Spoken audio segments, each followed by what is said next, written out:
Welcome to Snowmobile Sessions Live on YouTube and your favorite podcast platforms. It's the #1 destination to learn about snowmobiling, network with other sledders, and have an awesome time doing it. We'll meet other snowmobilers that share your passion and show your fan photos along the way. Snowmobile Sessions Live. Enjoy the ride.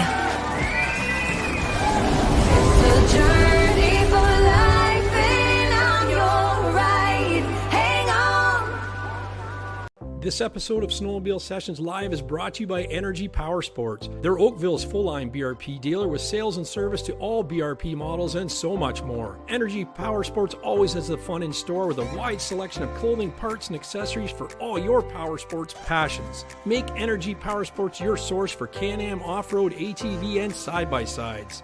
Can-Am on-road Riker and Spider, including the sporty F3S. Sea-Doo watercraft and Switch pontoon boats. And Alumacraft fishing boats powered by Mercury Marine.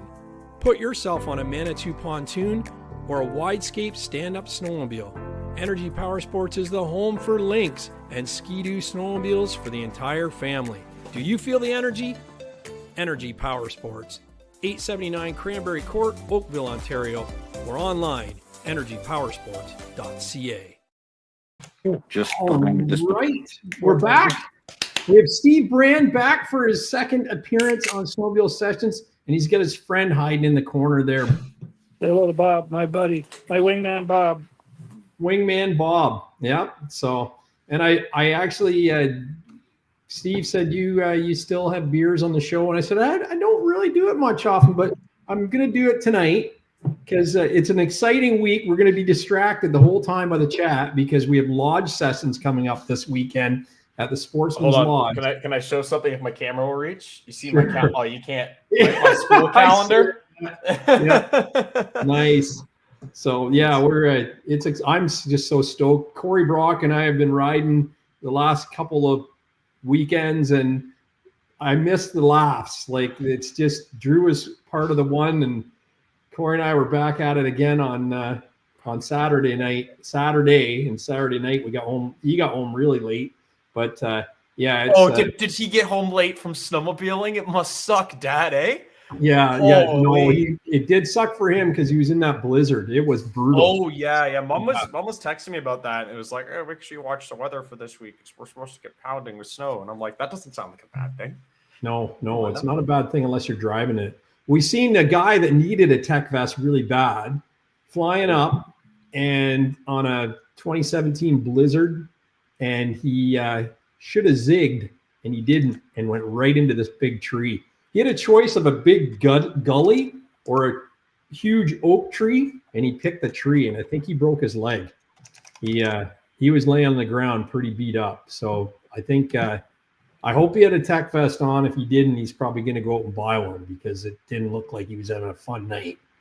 But That's a dangerous sport. it is. Yeah. There's We no all buy more protective gear after we get hurt. That's right. Yeah, that's right. And then it never happens again. Right? Yep. You got to dress for the crash, not for the ride. Yeah, it's true. That's So the dirt Steve, bike world. So Steve, tell us a bit about yourself and how TekRider came to be.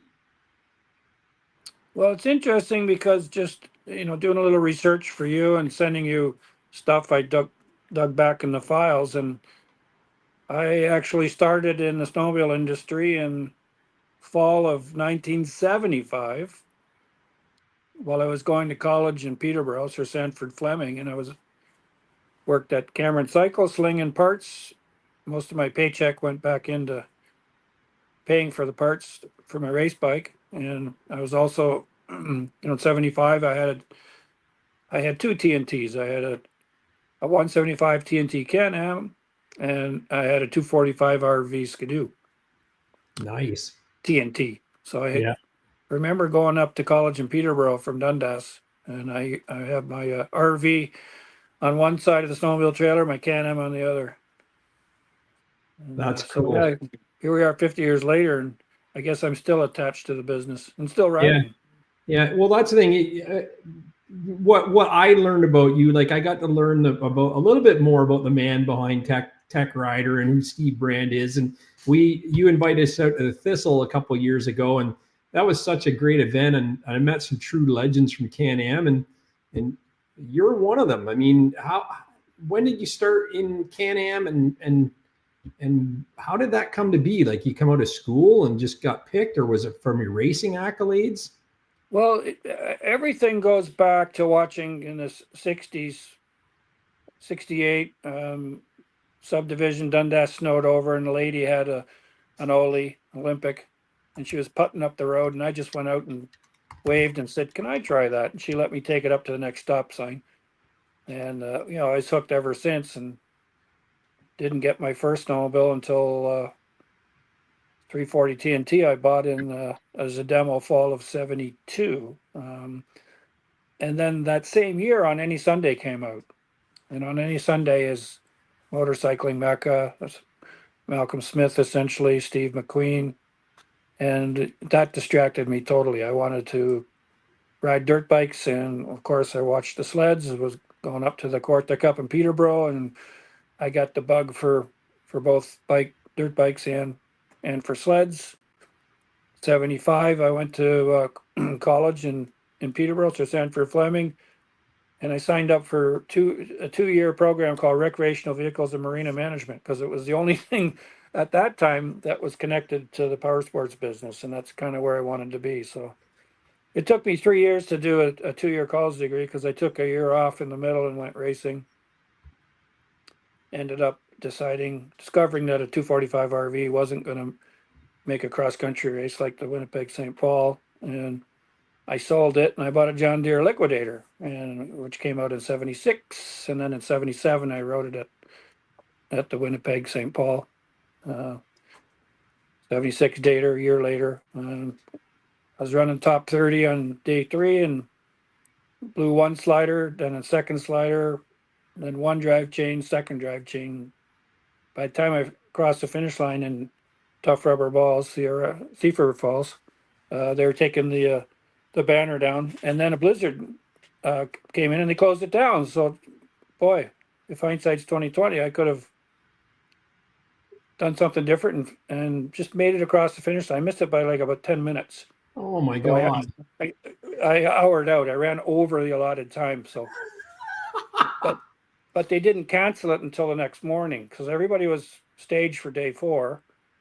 And then they pulled it because of weather. You couldn't see across the street in Thief River. Sleds were all totally snowed in. So they called it a race. So it was only a 3-day. Traditionally, it was 4 days. Yeah. So then the next year I graduated, and I wanted to work in the snowmobile business. And somebody told me that a company called Scorpion was looking for a sales rep. In 77, Arctic Cat had bought Scorpion.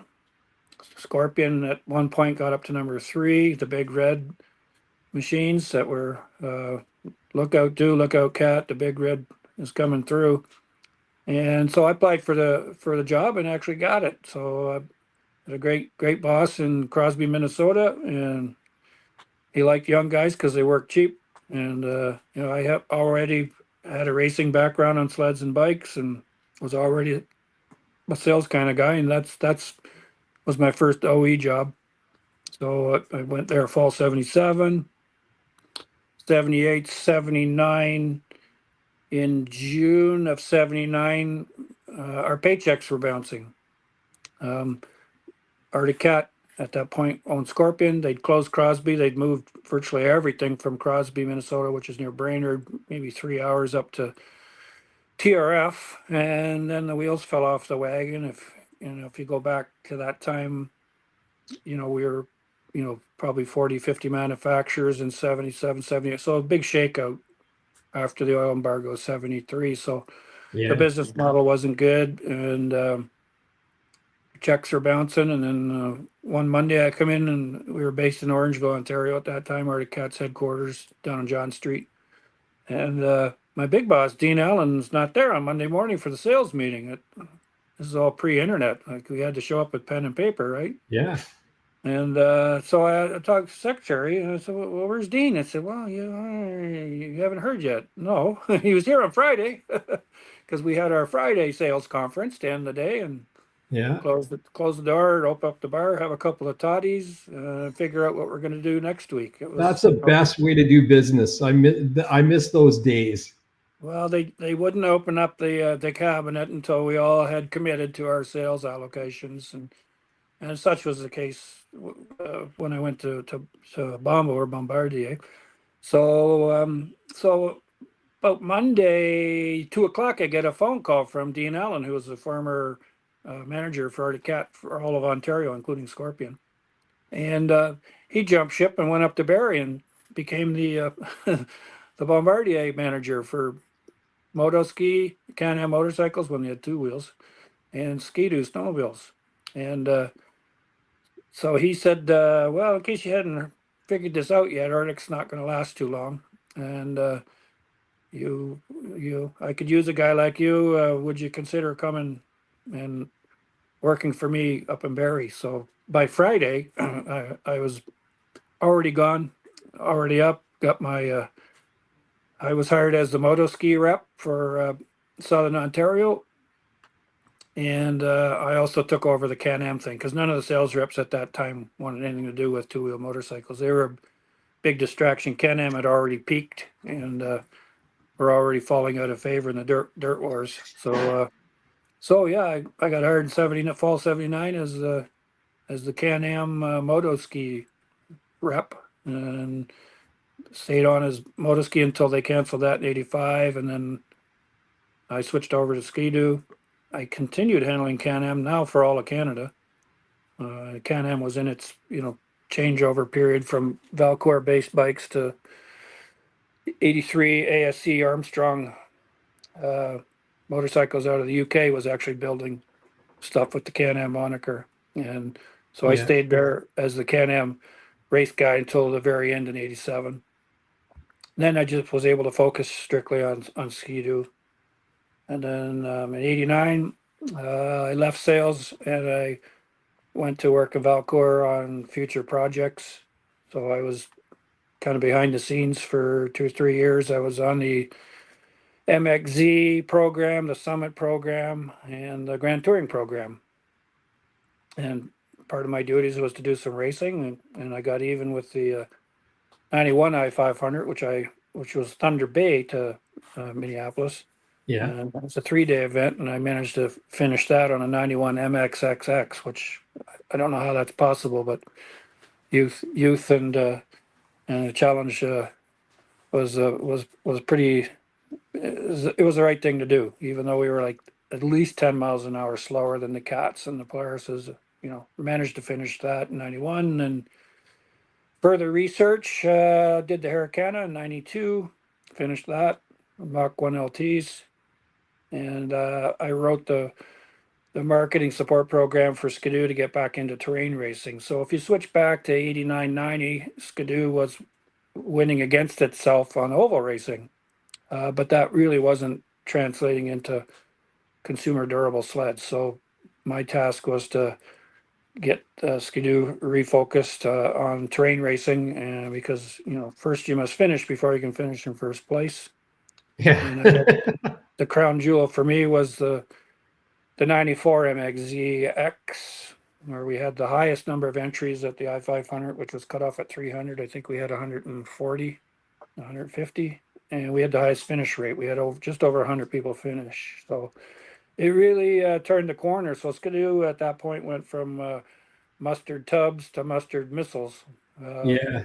If you watched at Duluth, I was at all the opening years of Duluth, which was always the kickoff for cross country world. I got to work with great riders like Tony Heikkinen, especially Todd Wolf and his longtime mechanic Bob Coffin. Those two guys really helped us move the needle and move the product downfield, because we weren't getting much cooperation from Valcourt at that time. There was a great deal of animosity. They just wanted to do roundy around a race against themselves.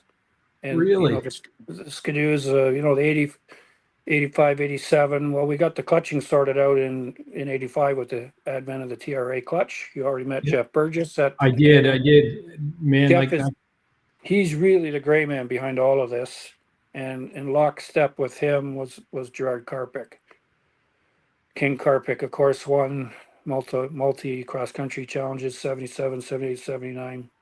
And they forced him to ride the 5500 MX, and that didn't go so well. And then they gave him the budget to develop the KS, the Karpik Special. So if you look back on those photos, 81, 82, it sure looks like a Polaris, trailing arm. It was it's still, in my opinion, still a really good looking sled. But the people of Valcourt decided that they wanted Fabrique au Quebec, and they went on with their PRS experiments. Not the best handling sled, certainly too many moving parts, and most of them, I think in 90 we had the Plus X, which was supposed to be the I-500 sled, and we had 13 entered in 91, and none of them even made it to first gas. So, oh no, through in 4 years it came from nowhere to being recognized, and then our efforts. I went stayed there till 95. At that point, they wanted to move me to Wausau, Wisconsin. I had 2 kids, property up here in Minden, and I said no, I'm not going to Wausau, and so I left and the next year started TekRider TekVest. So 1996 was our debut year with we're still here. So yeah, good. It's a tough business because it's protection. Most riders want to spend $400 or $500 on go fast parts or bling. They don't even think about protection. Snowmobilers, that is. There is an increasing awareness, but it still shocks. It's still quite surprising to see the number of people out there on the latest, 150 to 200 horsepower rigs, and they got $100 helmets and basic suits, and it's just we got trail velocities have probably doubled or tripled in 20 years, and we're basically on the same width trails. So yeah, it's true. I did the bunny hop trail over to Gravenhurst yesterday, and man, the same width. There's only 10-foot trails there. They could barely get a groomer through there. So yeah, now we've got these sleds that are tall and fast, and they're this essentially same width because they're restricted to the 42-inch. 2 sleds on a trailer for highway towing. That width regulation has more or less been there since day one. So what the sleds had to do was get longer, get taller, which brings in stabilizer bars, sway bars, shock packages, et cetera, et cetera. So technically, sleds are really quite advanced for what they do, and they take a beating. The duty cycle of a sled is far tougher than any dirt bike. But dirt bike guys will never, they'll think it's the total opposite. So yeah, that's right. Yeah, the sleds are amazing. And the other thing with the sled is that pushing technology forward, because every year they're coming out with a new model. It's not like they can coast for 2 years or 3 years. It's keeping up with the Joneses and SnowCheck, which is a godsend of the snowmobile world. Not so last year, but historically speaking, SnowCheck has really kept dealers in business and kept manufacturers going in what is really quite a seasonal sport that relies on Mother Nature more than dirt bikes, for example, or even street bikes. So yeah, that's right. That's right. You're operating a $20,000 plus machine in the harshest conditions. Automotive manufacturers spend millions of dollars on cold weather testing, and that's all a snowmobile goes through. So you got to think about the engineering behind the sled to be able to operate in these. And then we're talking a sled that can go up to 200 kilometers an hour, 180 horsepower turbo, 2 strokes now. It's crazy. It's wild. Yeah, like what you said, people don't want to wear the right gear because you spend all this money on the machine, but it's like you won't spend the few $100s to get a proper protective gear. Wrap yourself around a tree, just you know what I mean? Well, we get our customers, it seems, one crash at a time. One person in a group will get it, and the other 5 will laugh, and then second guy has a close call, and then 5 years later you got all 6 guys wearing TekVests. And I've got friends who, if you're going to newbie to their group, if you don't have a TekVest, you're not even invited. So In my next life, I'll pick something that's a consumable. Our stuff Doesn't wear out. Yeah. lasts too long, and but to your earlier point on cold weather, snowmobile, there's no land-based sport that I know of where you can operate in such a temperature range. You can start at 32 Fahrenheit, and you can go down to -10 Fahrenheit in the same day, plus wind chill factor. So you've got 60 degree, 70-degree variances. You've got changing snow conditions from morning to lunch, soft, and then as it gets crispy in the afternoon. Dirt bikes don't have that same range of environmental challenges to overcome. A snowmobile, when you think about it, it's quite incredible what they do, what they're capable of. Yeah, for sure. And talk to us about a bit about your military background and how that's influenced your business.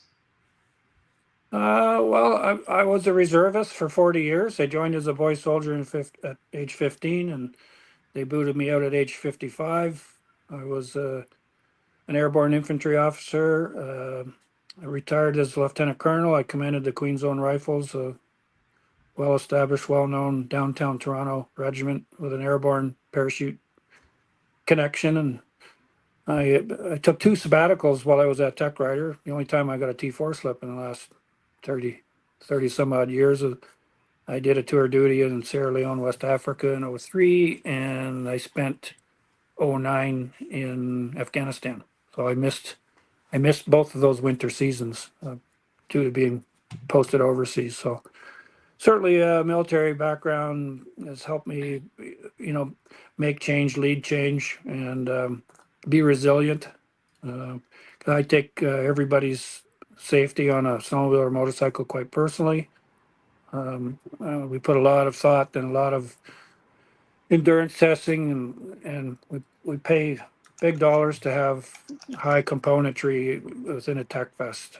YKK zippers that aren't counterfeited, nylon threads, high tenacity fabrics, and our unique final nitrile UHMW plastic dual laminate armor, which allows us to have a very thin product compared to more conventional motorcycle stuff, D30, that basically is almost 3 times as thick and twice as heavy. So I had to make all our stuff soldier proof because I served for many years with inferior gear that was issued to us by people who didn't wear the gear in operational conditions. So is that the lowest bidder type of thing? Yeah, well, there's always the VP of cost reduction and the VP of theft, intellectual property theft. Like, they've been around forever, but they were enhanced in '94 with globalization and having quarterly returns instead of 1 year plus 2 months to return. So it's been tough year to tough times to keep things. And when we were starting in '96, all the clothing companies were going overseas. Banks said, "Haven't you heard? Everybody's going to China." I said, "Well, I ain't going to China." So no, there'd be 10 or 15 TekVest based companies if you sent it over to China. We've been knocked off a few times, and there's no patent protection because armor's been around for centuries, in a various form or another. So what you have to do is safeguard your trademarks and just try and make a difference, and ultimately let the consumers tell us. So if you make the best product, then there's nothing to be worried about, right? Yeah, well, competition would be good because all the companies are bigger than us, and if they're advertising and promoting it, the pie gets bigger, and we can have a smaller share of the pie, but still have nice numbers. Because we try to have domestic manufacturing here, which is a challenge. Bob's going to get a refresh there. No problem. Well, that's the thing. It's like it's amazing how many of my friends ride with them. I mean, we'll see this weekend. We can count them to see, but I know just on a regular weekend ride, I think we all have them.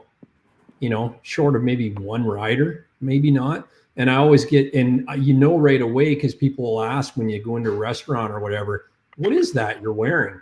And that's when, you tell them what it is. So I think we lost Steve there already, but yeah. Oh, hang on. I tried to put the earbuds into their container. Damn it. Oh, there you go. So you lost your video feed there, but probably set the phone down. But yeah, we got a bunch of comments. I'm going to read a few of the ones I starred, and then Drew can do a roll call. Yeah, we'll go through the actual questions. Yeah, Chris Watson said, I learned well from others. A friend wrecked his rib cage last season for just a little mistake. He took a bad bump and half his body was hanging over the windshield. So this season he got a TekVest. And then Olive Garden says, hey, everybody, happy Monday to you. Excited for the show. When it comes to TekVest, it is the best to protect yourself before you wreck yourself. Blunt force trauma is bad for your health. Typically. Yeah. And Ron Kessler says, good evening, everyone. Great show ahead. Looking forward to Steve to tell us about his new version of the PTG gear. We are too. And Drew agreed. Same here, Chris. He'd probably been out 4 to 6 weeks if it hadn't been for the TekVest back in 21. We got a picture of that wreck. He's never going to ride without it. I did ride without it once, just local fields, I just do a quick,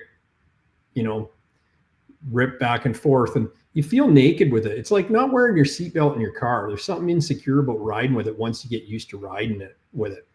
Don Maloney says, I think another rider on a John Deere won the Winnipeg St. Paul at that time. Blonde-haired fellow. Do you remember that?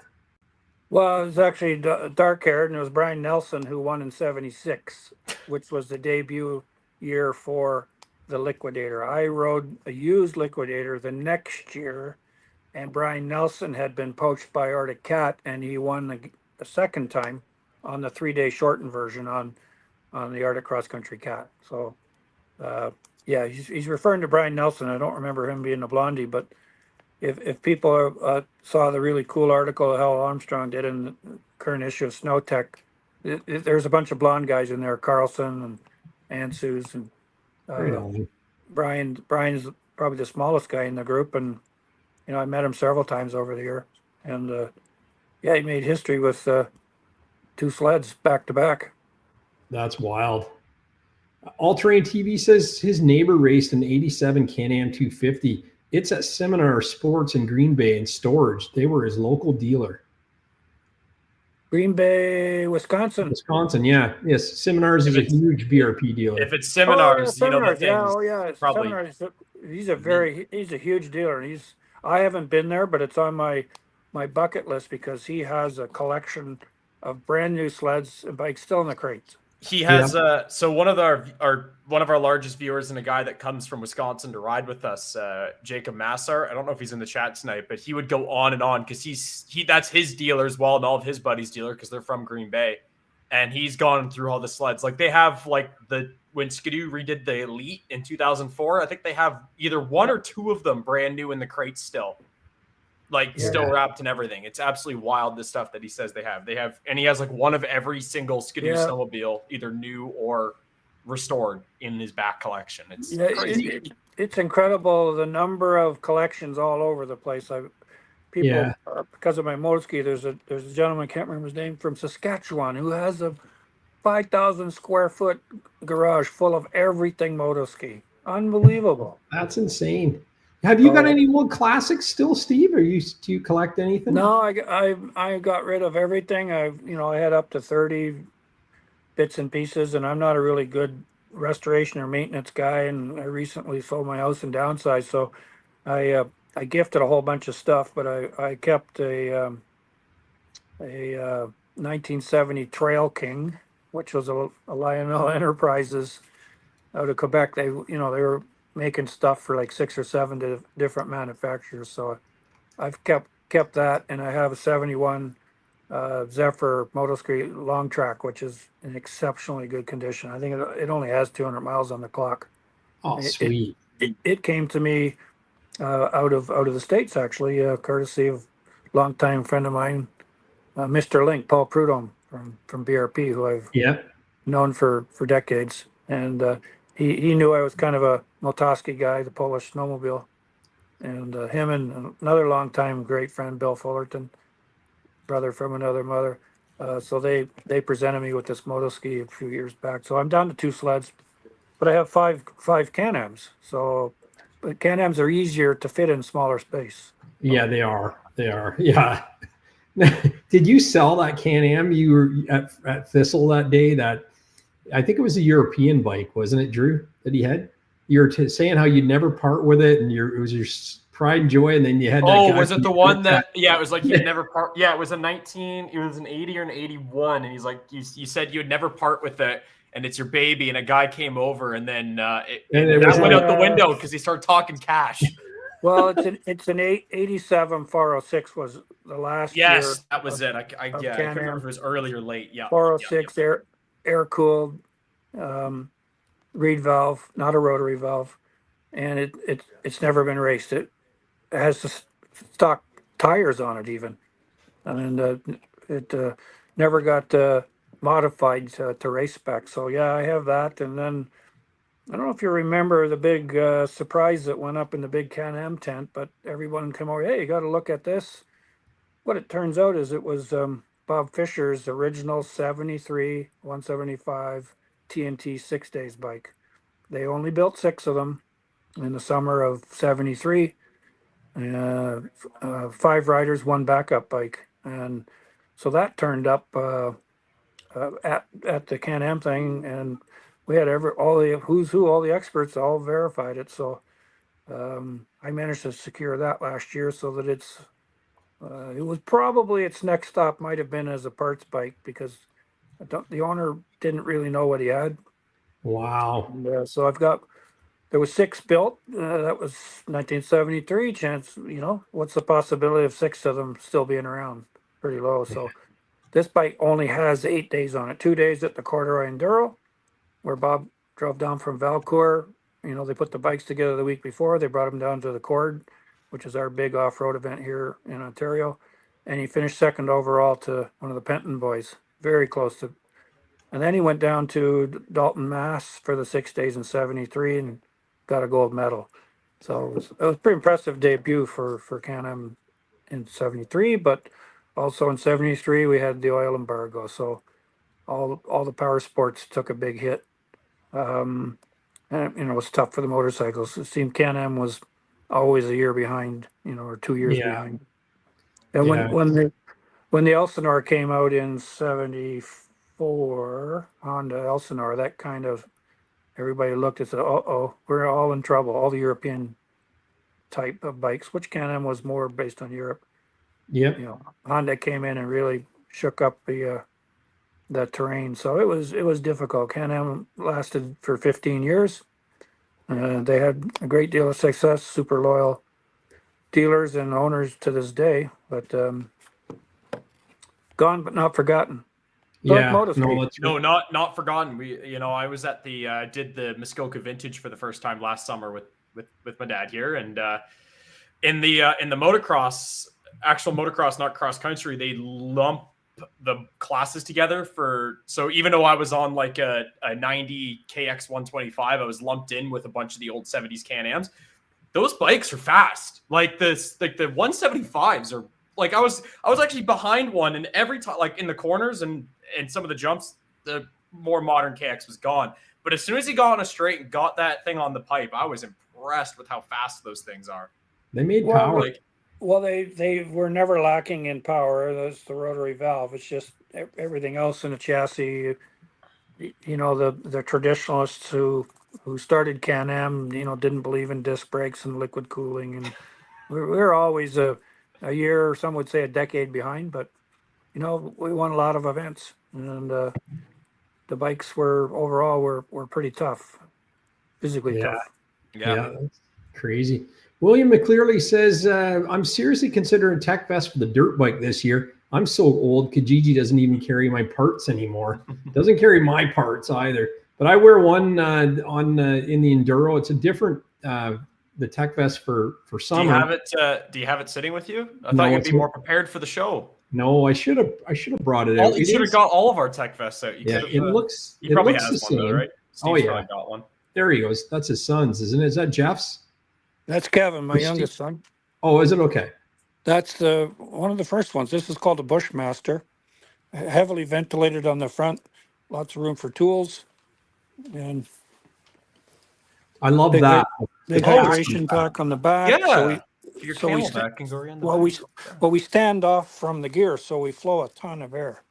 So Yeah. people are always surprised at how much air we flow, even though we have a 360-degree coverage, because that's one thing a TekVest is well known for, is 360-degree, and the side overlap is super important because the hits that'll turn your lights out come from the lower left, lower right if you fall, and a stick or something goes into the engine room below the rib cage, takes off, a few ribs on the way in, then you have internal bleeding, and you can die within an hour without even knowing it. You just say, "Oh, I'm okay. I'll just ride at the back of the pack," and then collapse. So You know you're hurt, but you don't think it's critical. Yeah. I really like that hydration pack right on it. That's awesome. And it was hot. Like I wear it every time I go out, street or dirt, and even on the hottest days, you don't get hot in it. There's enough. It flows through. The air blows through it, and mine looks just like my winter TekVest, but it's a lot more vented like that.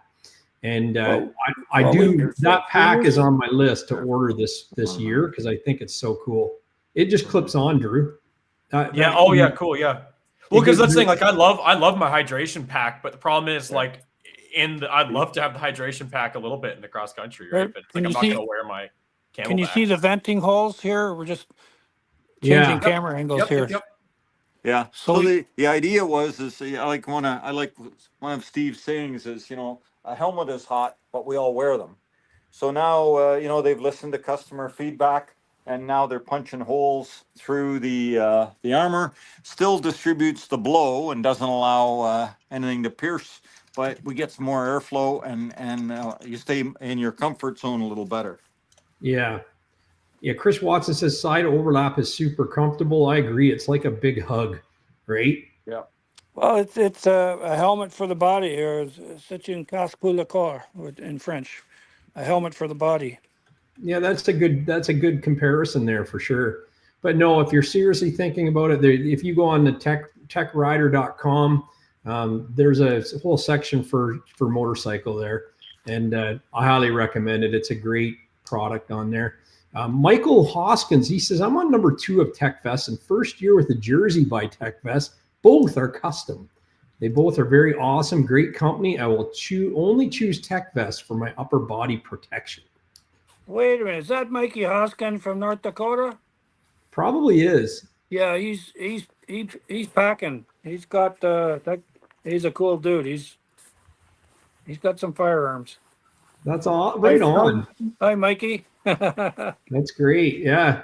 And you know what? We first met Mikey at Heydays years ago, and we needed security, and he came in and he said, well, I'll sleep in the tent because I'm okay. I got a sleeping bag, and then he pulls out a 357 Magnum from crazy. One case, and then another one. He's got a 9mm. I think it might That's have been awesome. a Glock. So he was packing. He says because down in the States, of course, it's weapons are pretty plentiful. So hi, Mikey. That's good for you to connect up from way down there. He's been tracking me on the internet for years. Yeah, he's got a Desert Eagle 50 caliber. He said. Nice. Outdoor hobby guy. He has a question. He says, "Can a TekVest protect you from the wife after you purchase a new sled?" Jesus, that's a loaded question. I'd say, you know what? You can always get another wife, but you never may get another day on a sled on a perfect trail condition. So the other clue is always buy a sled the same color as the last one, and she'll never know. Yeah, exactly. Well, it used to be we want to sell 2-up sleds because the wife would come out for the first obligatory ride, and after that she said, no, I don't want that. So bang, off comes the detachable second seat, and away you go. So we have to encourage 2-up riding. Yeah, that's awesome. No, and I was going to say on that on the previous comment before, it's only brandied by, and someone had asked, I think it was Rob the oil guy had asked, is it Canadian? And your answer to that, Steve? Yeah, we've been here. We just put signs on the rail trail, so we've been Halliburton County based since day one, 96. And we've been in the same building here, which is right on the rail trail, between Kinmount and Halliburton. And we put a sign up. Here's the home of the TekVest. It lights up at night, so people have commented on that already. So we've been here. We've stuck to our knitting. It's tough because our cost of manufacturing domestically is considerably higher than going offshore. But for 2 years now, we've worked on an offshore program, and we've done our first projects with two high-end manufacturers in Vietnam. And the quality of the TekVest program is superb, and the power touring gear PTG, the jacket and pants, even better. So we through our longtime designer Helm, who's been with me since day one, he's been working overseas for other companies for 3 decades, and we all agreed we didn't want to go to China, even before the politics is even more visible now, and the quality, the intellectual property theft, et cetera, et cetera. My son's been over now, and we have 2 great partners. So you can go to any overseas country, including China, because they can build nuclear weapons and put men almost on the moon. You can get the quality, but you have to be there. You have to supervise. You have to be on site with your own folks, because it's in their DNA to take the orange out of the orange juice when you're not around. Yeah. Our Vietnamese partners are phenomenal. They're both family-run companies, and their English is perfect. Both of them are educated in the U.S. One of them actually lives in New York City, so she handles the 12-hour time zone on our behalf. So we've done 2 pilot projects over there, and we've been quite impressed. So because we can't, the average age of my sowers now is close to 65. And there's no new people coming in, so we've had no choice in order to meet the current demand and get ready to scale up, because we've really not advertised or marketed because we were always at capacity. We have to blend our sources. So, our thousands of units will come from overseas, and our hundreds and the custom ones we're going to continue to build right here in Minden. We have a very successful custom dye sublimation graphic jersey and TekVest, especially on the dirt. It surprised me, actually. The dirt bike folks with our Bushmaster, the number, you look on our website, the custom graphics that people have, it's astounding. So through dye sublimation, we can take high quality images, and we can inject those colors and that design into the threads, which is dye sublimation, which is the highest form of graphical interface for the clothing world. Most people are more familiar with silk screening and heat transfers, which, silk screening barely lasts the first wash dry cycle before it starts cracking. Dye sub it doesn't wear out. It's permanently injected into the threads. So we've And developed that's what that. you're wearing. That's what you're wearing right now on there, and the creative possibilities are endless.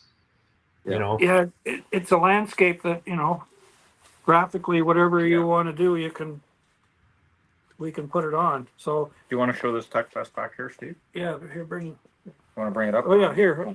Yeah, I'm gonna make you guys large too. So there you go. Yeah. So this is actually an example. So the dye sublimation, he's picked his color, he's picked his contrast, he's picked sponsors, he's put some of his own specialized graphics and sponsor graphics on this TekVest. He's got the drink tube, he's got the upper arm protection added, the optional stuff there. He's also got the pack, so he can carry tools, drink system, everything. The drink tube can route through here. So that's an example of the options and the sublimated graphics. Whatever you send, basically, it can even be a picture of a person or anything else, or a location that you want on your vest, or your team or company graphics can get put on to all the fabrics, and it is ingrained right in the fabric. It's not a surface applied color. It's embedded right in the thread of the material. Yeah, it's awesome. And that's the thing, Well, when you say pictures, if you recall from the last time Steve was on the show a few years ago, I made a joke about having a picture of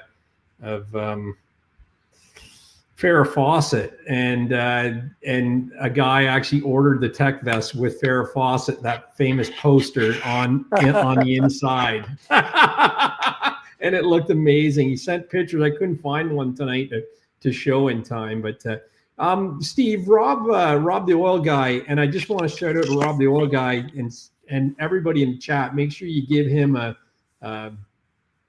big digital hug, because Rob the Oil Guy sent me a box of prizes to give away this weekend at the Lodge Session Poker Run.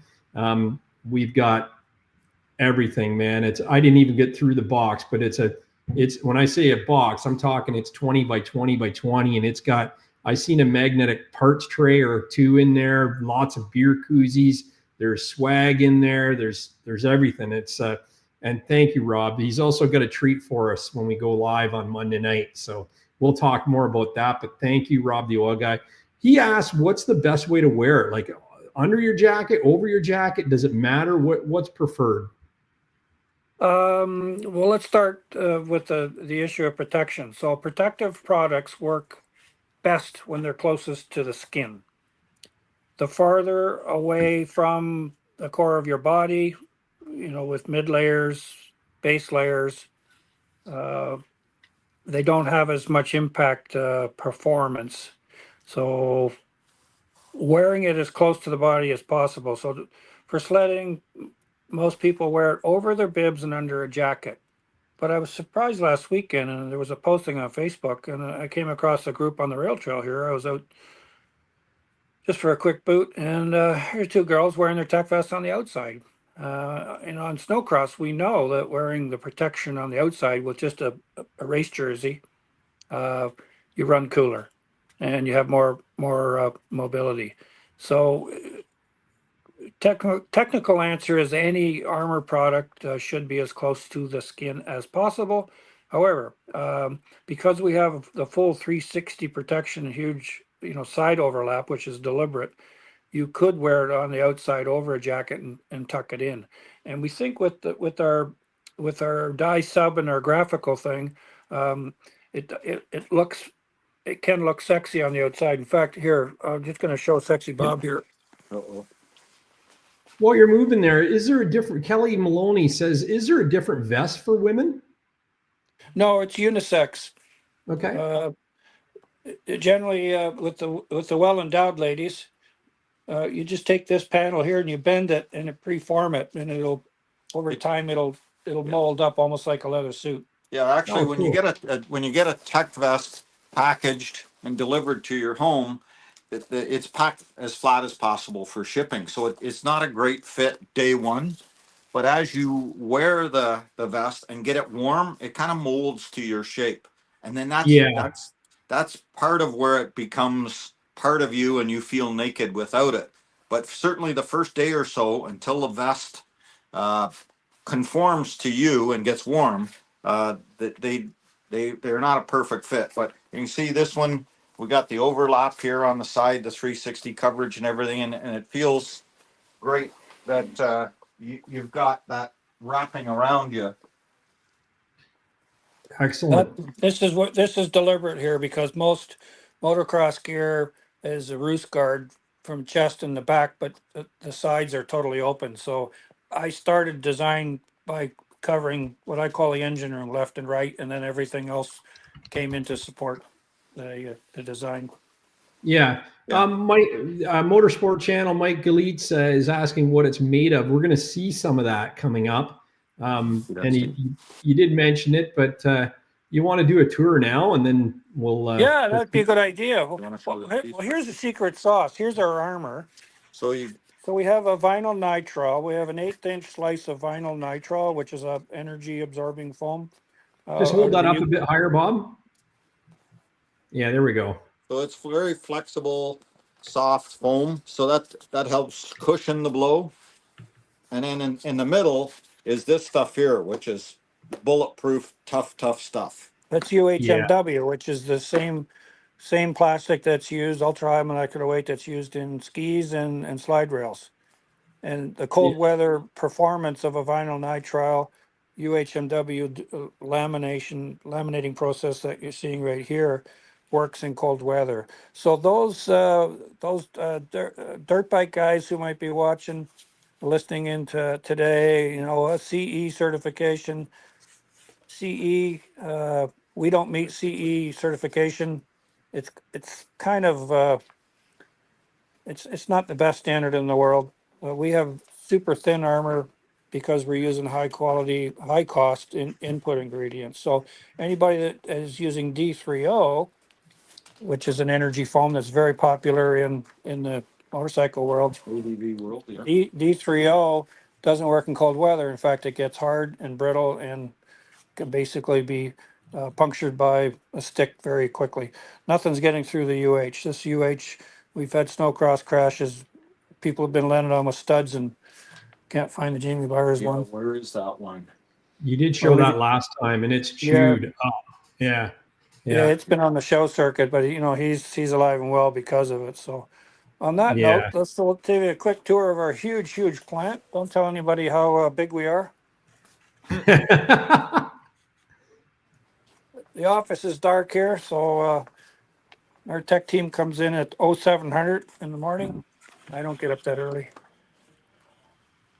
Are all your employees snowmobilers and outdoor enthusiasts, or some of them just like to work? Some of them have one lady who has a snowmobile. The rest of them are, you know, this is their passion is to sew.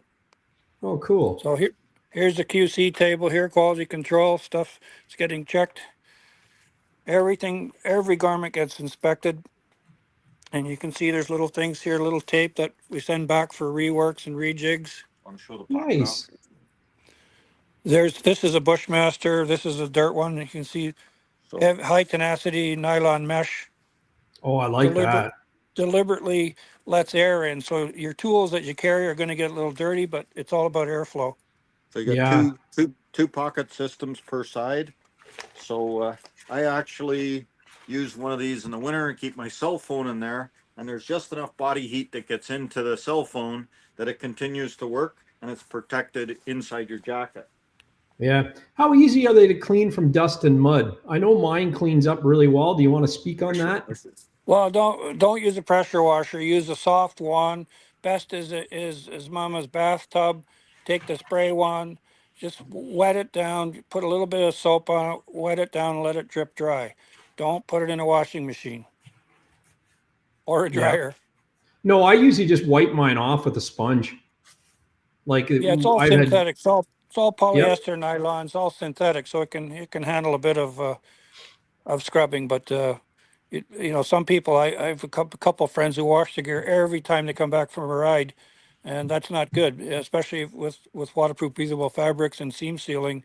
They degrade quicker when they're washed more. So there's a sweet spot. Like say washing it once a year is okay.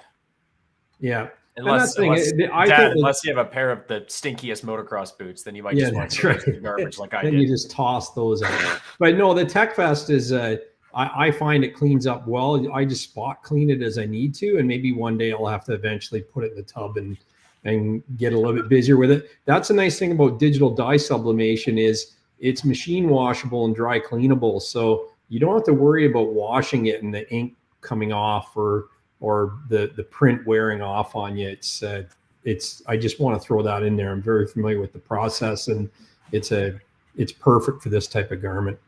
To explain what we're looking at here, I know what this is, but Steve, talk about it. Well, this is almost 30 years of R&D projects, crash testimonial vest stuff that we've acquired over the years. We've worked with a lot of famous, well-known racers. Somebody might know that name. Todd Wolff, yep. Now, do you do any competitor analysis as far as what?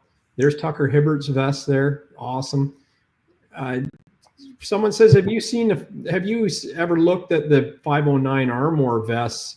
Very thin. Curious if you've taken one apart to see what they use for protection. It almost seems like there isn't any protection in those vests, those 509s. The EVS came out with one too. It was just a race to the bottom. We've got everything on the wall. There's the company that started it, SafeJack, that all the old birds my age might remember the name SafeJack, which is 76, 77. Yeah, That, racers had to wear 'em. that's the inspiration that I took for a TekVest. Now, so the new Armor from 509, you get what you pay for. I think it's $1.39.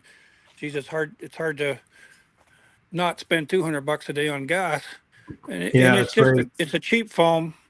It's better than wearing nothing. I'm not going to diss anything. Wearing some protection is better than what most people wear, which is nothing. Yeah. And then how about fitting? The Motorsport channel's asking, can they just walk in and get fitted for a custom vest, or is it easy to size off your website? How does that work? Well, we go by height and weight, so we can get pretty close. So the built-in design right from the beginning was that for me, I'm an XL, but I can wear a large let all the way out, or an 2XL pulled all the way in. So we build a ton of overlap in there. So when in doubt, I size up so that we can get a little more side protection. Hey, Dad, I actually have a question relating to product. So I'm very picky when I'm riding. This is actually dirt related. I'm very picky when I ride my mountain bike and dirt bike about having bulky gear because I hate like feeling like I'm wearing something big. So this year I switched to one of these. This is by Fox. It's called a race frame. So it's fairly thin and small. But do you guys make anything that's like kind of light and thin like this? Because I don't really like the big bulky stuff when I'm on my mountain bike or dirt bike. Yeah, do you guys make anything light?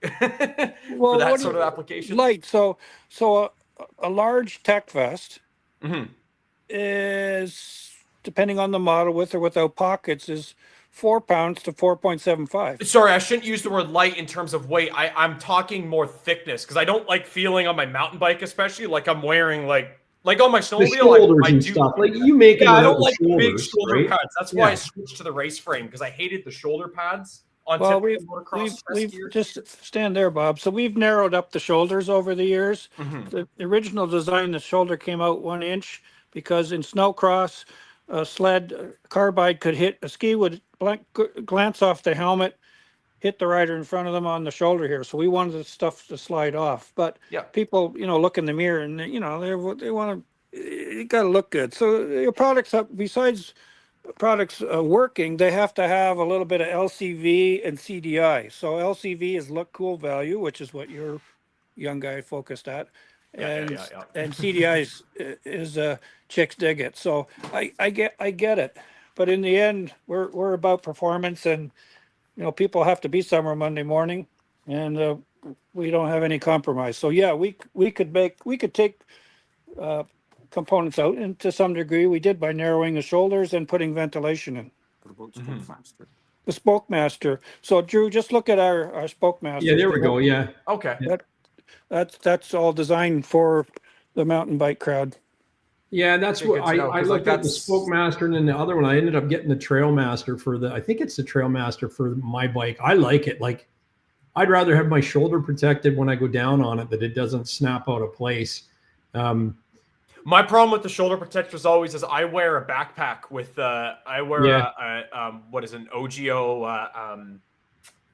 Mach 5 when I ride. So like having the big shoulder pads has always been a bad thing. Well, so when I ride trail, I like to have something without the shoulders. Well, then Drew, that's why we go back to our Bushmaster with the integrated backpack. Yeah, the backpack. What you're talking about, if you now are wearing straps on top of straps.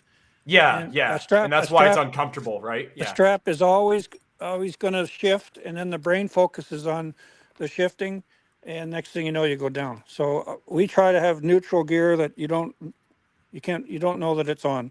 Yeah, and that's why I liked that integrated a hydro pack as well. Well, that's what Bob's got right now. So this quickly attaches to the Spokemaster or the different models.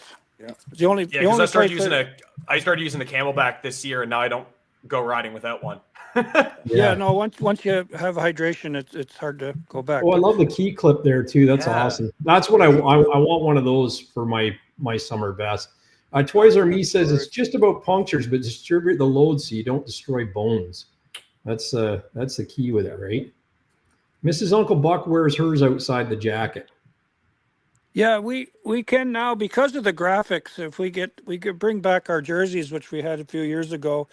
You can actually wear a TekVest on the outside, and from 30 feet away, you don't know it, because No, it we looks like a integrate. jacket. Yeah. You can integrate the graphics into the TekVest. When you run the TekVest on the outside, it runs the coolest. Yeah, But these nice. are great.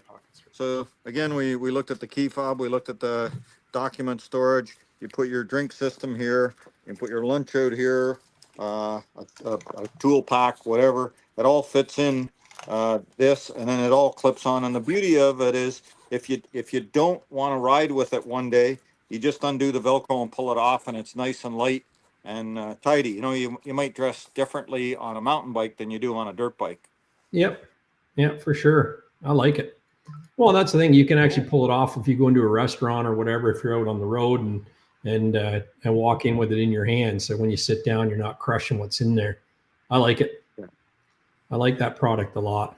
So behind Bob, it's neat how you start with one thing and you just keep building on it. I think it's really, I love that about TekVest is you've got the entry level right up through to the, like you said, the Bushmaster with the pockets on the front and everything. So yeah.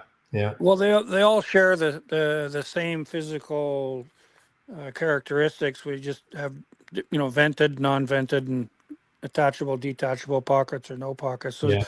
there's almost too many models in the line, but there's always somebody that wants one. This is the automatic cutting table here, where we can stack fabric, 30 high, and it's automatically cuts CAD. So it's like a plotter with a knife in it. Yep. There's right on. That's the cutting head there. It's amazing. It never misses a corner. We get 85% utilization of material. If you hand cut, which is the way most things started, if you get 70% utilization of the material, you're lucky. So we can get 85, almost 90% with nesting. Nice. Outdoor Hobby Guy says, so if I'm 6'1", 260 pounds, body like Homer Simpson, and a vest like what Bob's wearing, what size would he need and how much would it be? Well, he'll be 2XL, and anywhere from 450 to 650 Canadian. Right on. Yeah, he's from Montreal, so it's yeah. Bonjour, c'est une casque pour le corps. Oui. C'est bon pratique pour mon français.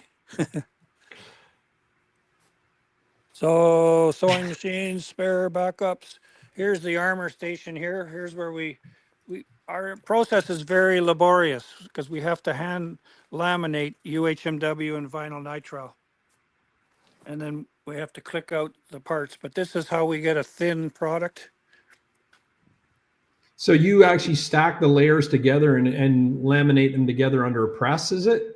Well, we glue them. It's a hand lamination. Then it comes to the die cutting machine, and like here's all pieces that are already pre-cut and ready to go in. So there's an arm pad for this is a Bushmaster. Perfect. There's some of our sketches. Shows the ventilation pattern that we put in. That's how we put the vent holes in. It's all hand built. This is one of the few manufacturing trades that still requires 2 hands and 10 digits in order to operate things. And that's the thing. You can't expect it to be dirt cheap when you've got that much care and labor involved in it, right? Well, it's in order to get the coverage that we have and the thinness of the armor, it costs money. So, and nobody covers as much surface area of body as we do. And if you do pounds per square inch, we're half the weight of other goodies. Here, we'll go back here, just a quick peek of the die sub room. This is the expensive room. Yeah, we lose connection when you go in there, but there's the die sub printer. There's too many secrets in there. We're not allowed to see that. No, it just he tries to go in like there, see it glitched out. Oh yeah. But yeah, it's pretty Satellite cool. Can't find you anymore. Vacuuming only beyond this point. Use a lot of 3M glue. Right on. There's an Italian machine that cuts webbing. We've had this for 20 years, and it's never had a service. It never, touch wood, it's never broken down. So That's the webbing amazing. that we use, this thing spits out like a machine gun when it gets going. Right on. There's the old patterns. That's the way it used to be, where you'd put the pattern on the material, trace it out, and then cut it by hand. So that's now been obsoleted by our CAD cutter. Yeah, that's nice. This thing is like a rocket ship too. We use this to put the labels on. It de-skills and it's accurate. That thing's huge.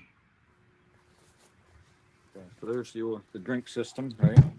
There's our rally. It's our first dirt. So we've been in the dirt world since '96. So the first year was snowcross, but we came out with this rally sport design, in 1998, 1999. So we're bilingual. We're dirt, ADV, off road, and we're snowmobile. Yeah. So big. You can put a 3-liter drink pouch in here. It'll fit. A little bit of adjustment features there. You can put stuff on the outside if you want to. So I've had one of these for years. Drink tube routing sleeve to get it to the front. You got. Oh, that's awesome. Upper protection. Well, And the multiple pockets. So I unfortunately did some product testing a few years ago, and slowed down to do a right-hand turn. The guy behind me was looking at the cattle in the field and rode his bike into the back of me, and I got the hand guard, the aluminum hand guard, right across the kidney. Knocked me about 30 feet down the road. I was sore for a long time, but didn't pass any blood and didn't break any ribs. So that I count myself lucky from that hit. so Drew, you talked about wearing your OGO and hydration pack. Yeah. The number one cause of distraction going down is an exposed hydration hose coming over your shoulder that snags the tree. Then you try and save it. So we have that sleeve. We put the drink hose right through the sleeve, so it's always in the right place. Yeah, that's what I was commenting on. Was the awesome part, because mine, I have it like my OGO bag has doesn't have a clip, but you can kind of route it through your strap. And I was always kind of thinking that when I'm riding, especially mountain bikes, moving around, I'm like, this might get hooked on something, but I need the hydration, so I'll take the risk. But no, I like that, the tube going over the shoulder, and then it's right there for you too. Well, you get a spoke master, and then we've got Molly webbing here. So we have multiple attachments. There's all kinds of Molly, MOLLE, all kinds of Molly attachments. Mikey's probably got them for his handgun. You can buy everything. So Right on. attaches to your TekVest. Yeah, well, that's saying you can clip a carabiner on it or anything. I love that. And, it's kind of military looking too. I think that's really cool. It's nice. Well, it's a load-bearing design. It's been around forever. Yeah. I just think you've got so much thought put into the design of these things. There's a custom climb one. Very cool. There's, again, vinyl graphics. Die sub. Have you guys thought about doing heated jackets at all? Heated TekVests? Yeah. Change the channel.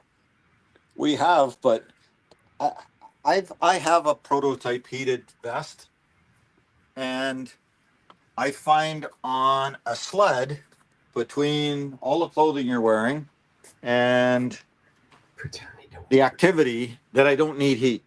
But I do need heat on an ADV bike on a really cold day, because you don't have all that protection in front of you. Yeah. So I plugged it into the bike, and it is, when your core is warm, you don't have to worry about your hands and feet, but because the blood flow remains intact going to your extremities when your core is warm. So we have a few of them. We've kind of struggled with trying to find an electronic supplier and pulling it all together to make a system. And get enough of them and enough testing that we're ready to move forward with it. Yeah, I don't think that heating's a thing though, because I've never been. I think it adds enough body. It keeps your body heat in that you never cold with one on, nor are you ever sweating. Once you have heated product, then you can wear less, and wearing less is always better. That's true. There's our very first 1997 model. That is a very cool color pattern on that. It's Well, almost like we John went Deere. with green. We went with green to try and be neutral, and the first distributor wanted black, so we ended up with 100 of these that are still out there. It matched my touring, eh, And the Dad? core. That's Touring right. E. Yeah. And the collar. And So we haven't talked about the well, collar. fleece collar has been a cool design right from the get go, and I have to slip back into it because the sleds that we ride today are skinnier, narrower. They come with hood extensions, not windshields. So sleds of today are super cold riding. So the fleece collar is more relevant than it was 30 years ago. Yeah. So something I do with the fleece collar is if it's 15 degrees Fahrenheit or lower, pull the fleece collar up and seal the neck off much better. And another layer that your neck is protected in that gap between your jacket and your helmet. And then on a warm day, I just take the fleece collar and fold it inside the vest. And now you've got a little more airflow and you stay cool and comfortable in your comfort zone again. So that's something I've been playing with for a while is rolling the collar up and down depending on temperature or windshield height. Yeah, cool. Well, that's the thing. I think mine had a removable, our old one that you Well, wear, Drew. well, It has they a are removable. now. Yeah, Yeah. they've been. That was the first year was the only year it was permanently attached, and we went to zip off. Yeah, that's cool. To this day. It's called the Super Sport, and it's still relevant. Yeah, very cool. So that's our huge facility here. We'll walk back out and let's talk about power touring gear, PTG. Yeah, right on. Let's do that. Yeah, that TekVest I have is an old one. I So don't even know we've what got year that one is. so there's Bob. So we originally came out with this in 2005, and the market wasn't ready, and the distributor didn't renew for the second year. So you'll still see these out in the trails like 20 years later. So this was our inspiration to come up with version 2, but the principles are still the same. We have pocket vents.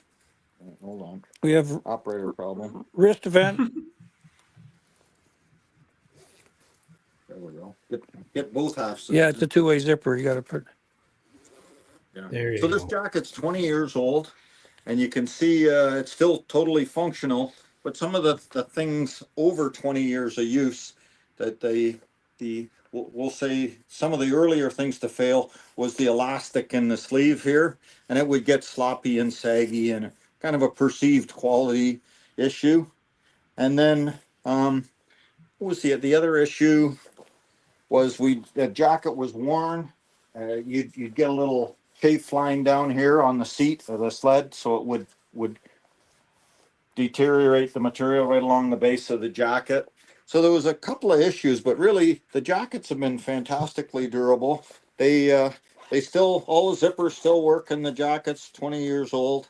So we still, to the you want to talk about PTG ventilation? Yeah, so nobody flows as much as air as we do. So if you look at clothing, so the cost reduction, people have pulled zippers out because zippers are also the number one source of warranty.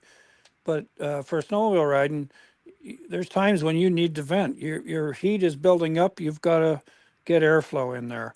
And so we flow a ton of air. We have 7 vents in the jacket, and we have 4 in the pants. Yeah. And they're all designed for a quick pull. So you can pull really quickly with one stroke to With open gloves on too. Nice With tabs gloves on the on. end of it. Yeah.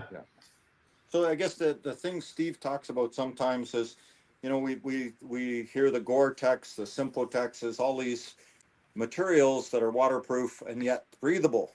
So there's a couple of things with those. No matter which one it is, it can only flow so much moisture and air through it.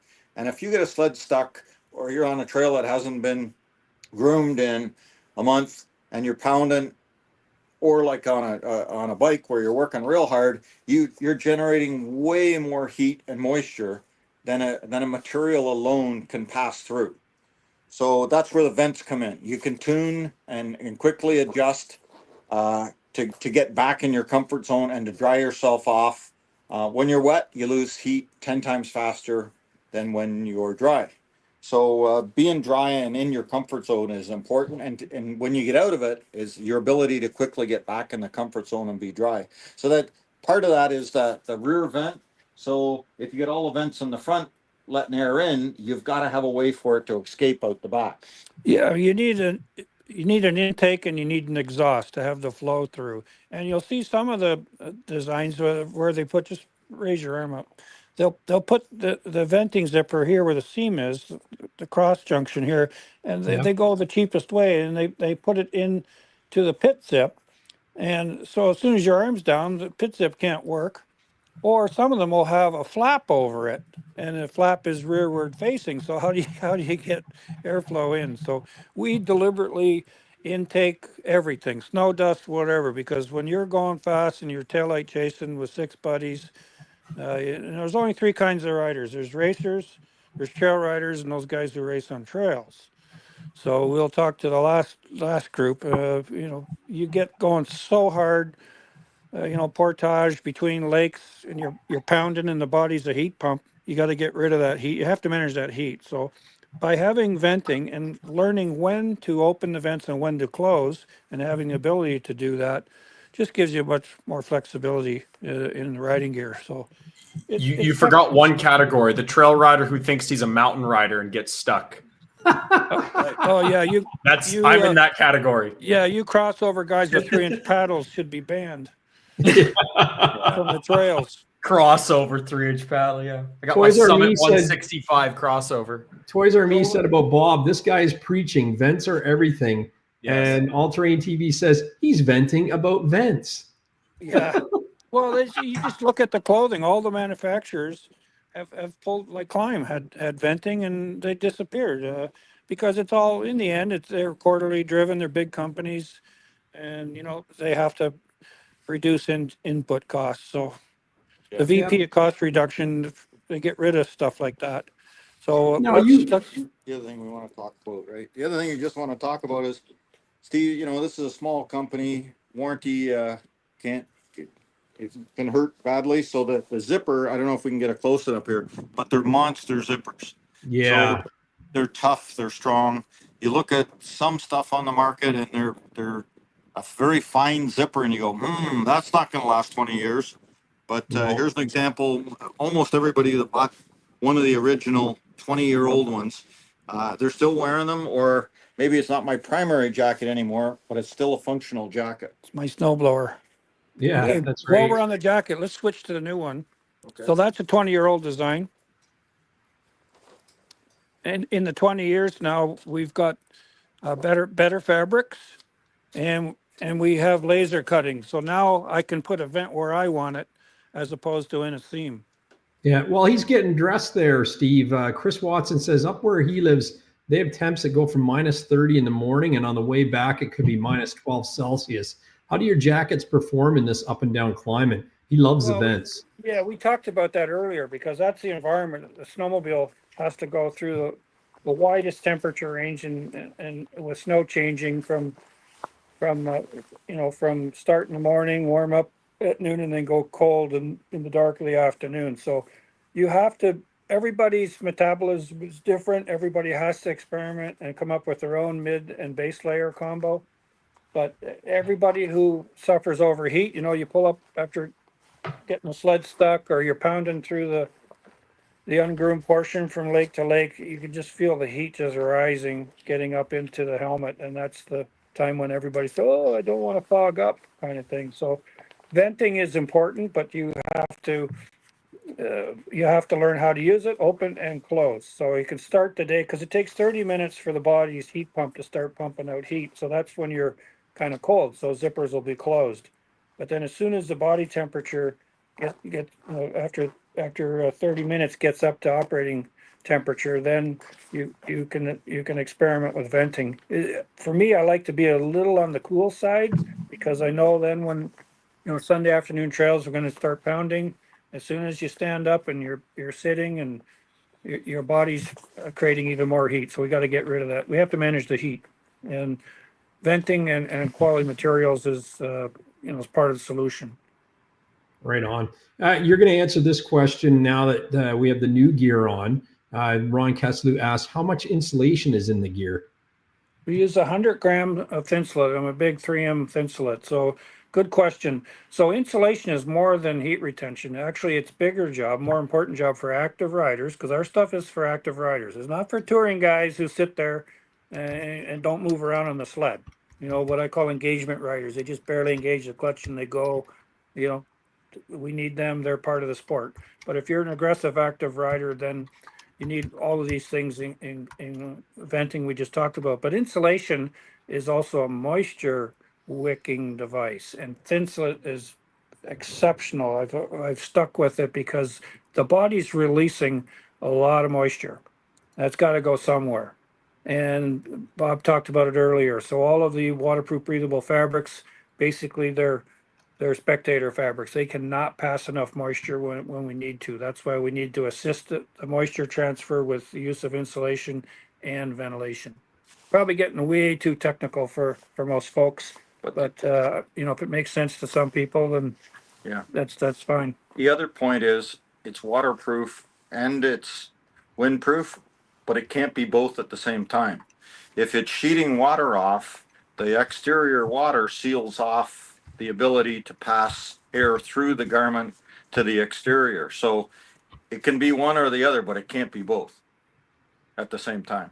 Everything's about a compromise, and you know, we make some decisions. We could make a less expensive garment by just removing zippers the way everybody else has done, or going with a smaller zipper. We use a nice big beefy number 10, which is life jacket material, and you know, that's by choice. And you know, in 25 years, I'll bet we haven't even had 100 returns on zippers. That's awesome. No, So it's really good. Let's have a good look at that jacket. So here's the new one. Here's the new PTG. This is all pre-production.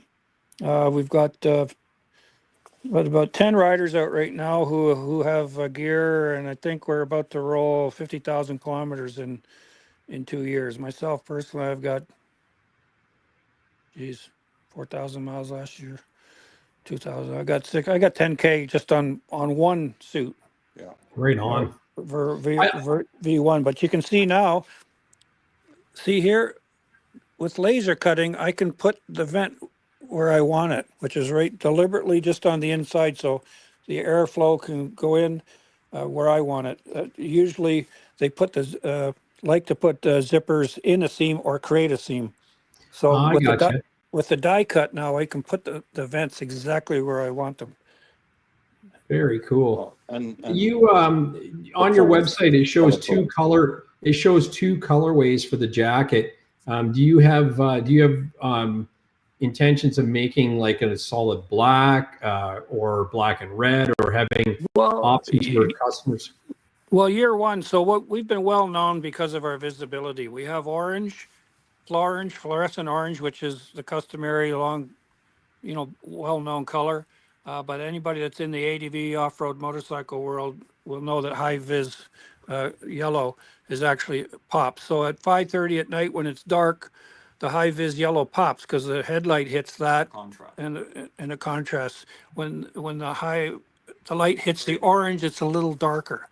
During the day when it's sunny out, the orange pops. So it's you know, eeny, meeny, miny, mo, pick whichever one works for you. So we're probably about 50-50, but I think the acid test, when you want visibility, is in snow dust at the end of the day when people are tired and just want to get to the motel, and that's when people get lazy and slack. So you can have, you know, like an oxygen helmet, which is probably the top helmet in the snowmobile biz. You've got the light up top, but you can't see the light from 300 meters back, but you can see the yellow or you can see the orange in the snow dust.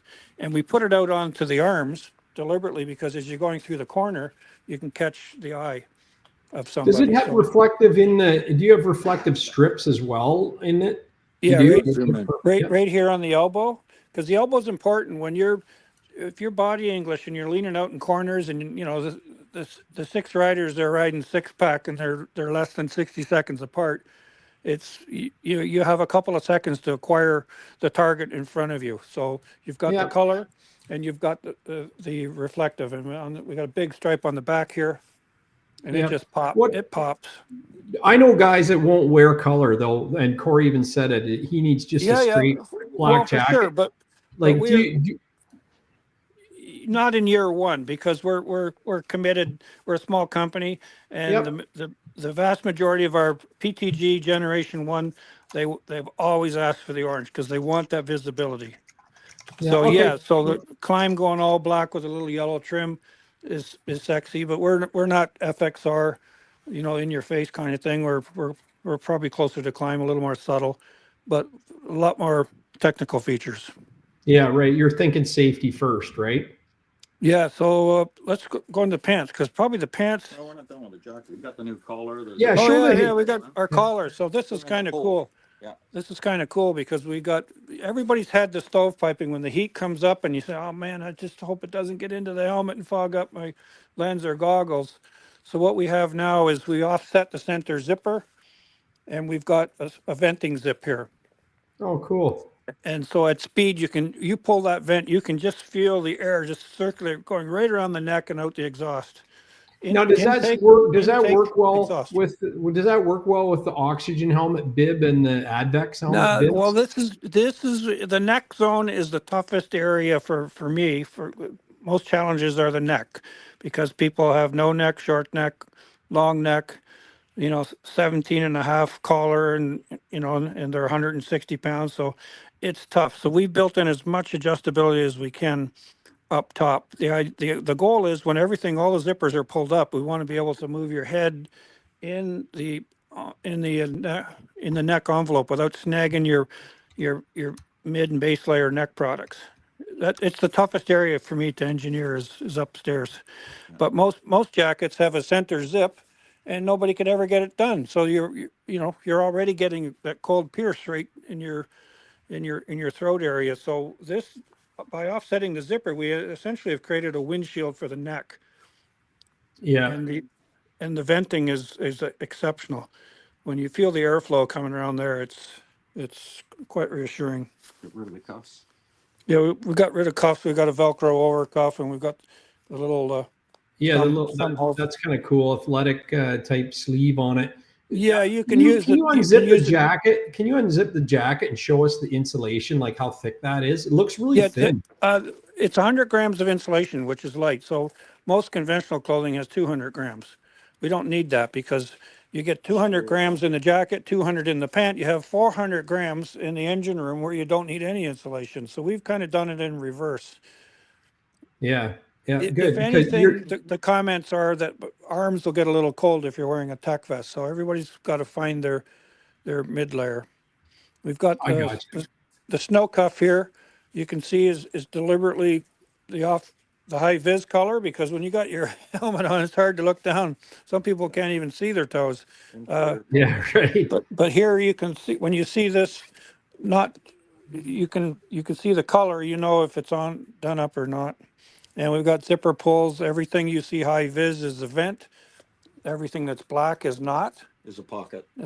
In production, the pocket will be reversed, because I've done this myself. When I'm reaching for a vent going around the corner chasing Bob, I reach for the center vent, and I accidentally pull the pocket. Yeah. And then your wallet's on the trail. The contents can fall. Yeah, exactly. So do you have more insulation in the sleeves because you have the TekVest on underneath, or is it the same insulation all around? Yeah, it's the same 100 gram all the way around. So people have to adjust their base layer. We used to make jerseys that had insulated arms and mesh bodies, and there's a big haul to bring those back. What I thought was really cool, Steve, is that you said you want to put on 50,000 kilometers before you bring this to market. And I think that's kind of cool, because you're getting the user feedback and the mileage on these things. So, over the last few winters, we've had varying weather conditions. So this year's a good one where it's been pretty cold and snowy. Probably different experience from what the riders had last year wearing them, right? Well, last year Bob and we went to Quebec 5 times, 15-hour drive to get to Mont Valin or Les Esquimaux. Yeah. To put on, last year we did 5,000. Yeah, 5,000. Yeah, I did. I still think miles. I did. I traded my 23 XCR 850 in with 5,700 miles on it. Yeah. Wow. So my standard has been 5,000 miles, which is 3 consumer years. So the Yeah. data is pretty consistent over the years in that the average snowmobiler puts on 1,500 miles a year. So my durability was always to go 5,000 because I wanted to see what the product would look like 3 years out. Yeah. So I Awesome. overthink stuff. So PTG is power touring gear. Somebody called me last year. They said, "Well, you're a passionate trail guy." I said, "Oh, That's that's kind of great. cool." That's another one too, right? So That's here, cool. the pants actually are technically are the most interesting because a pant. If we start at the top, we've got a low cut bib because a lot of pants, the bibs come up here, and you got 200 grams insulation in the bib pants, and then you got 200 in the puffball jacket, and you got 400 grams of insulation in the hottest area. This is the hottest area. That's the engine room. Plus So my belly adds another like 9,000 layers of yeah, insulation. yeah, absolutely. So but that's why we have the venting, because you can now with adjustable clothing through venting, you can manage your temperatures a little Yeah. better. So we have a low cut bib, and big thing is the articulated knee. Just put your So is there padding in that knee, or can you add padding? yeah, that's the same padding as in the TekVest without the plastic. Oh, cool. And we've got the side because I have hit the inside of my knee. I don't know what part that is on hard metal parts. So we did this. Yeah. We did this design. We started with the knee 20 years ago and then built the rest of the pant around it. Yeah. Because And you know what? I most of the love time the on a snowmobile pants, might have 6 pattern pieces and they're straight cut. And so as soon as you sit on the sled, the knee insulation collapses and your knees get cold.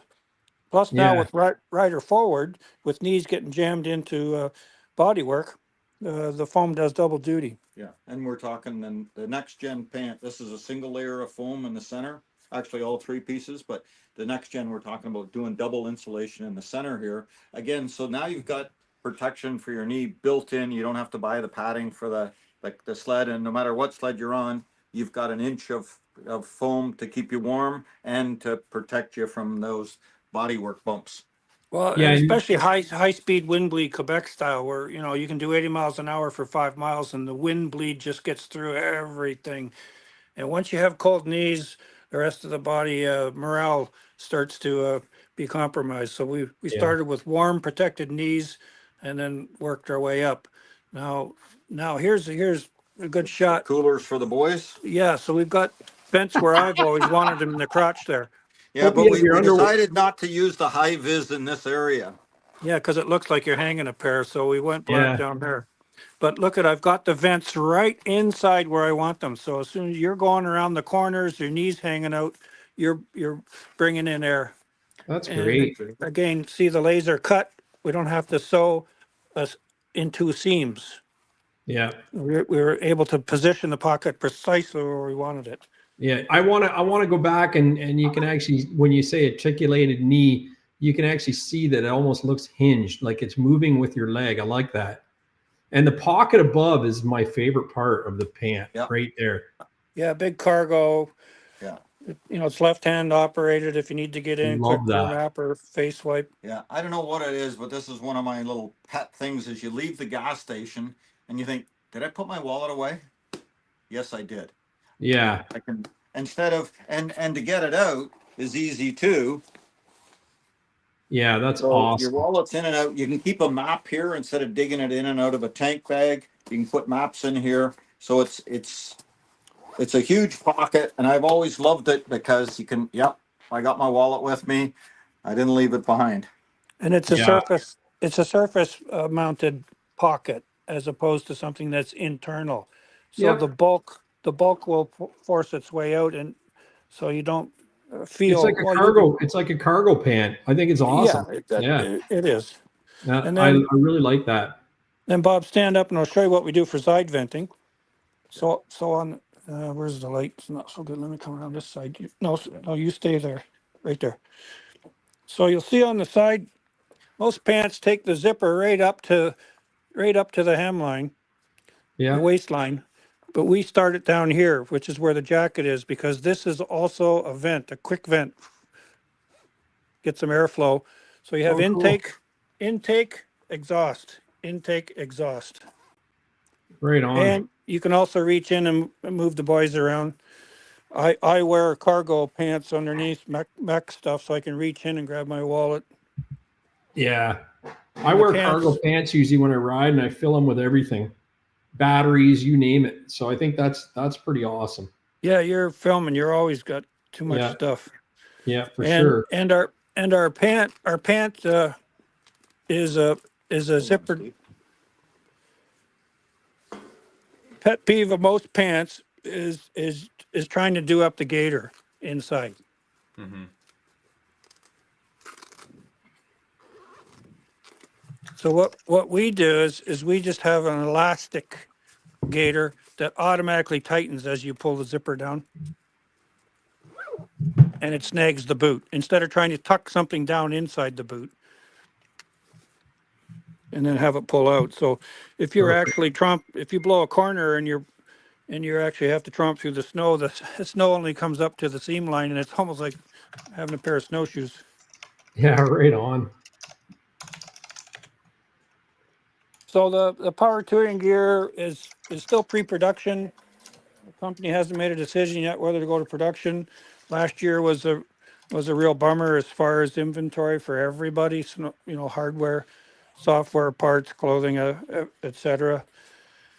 So we continue to pile on the miles, and we're using high quality components.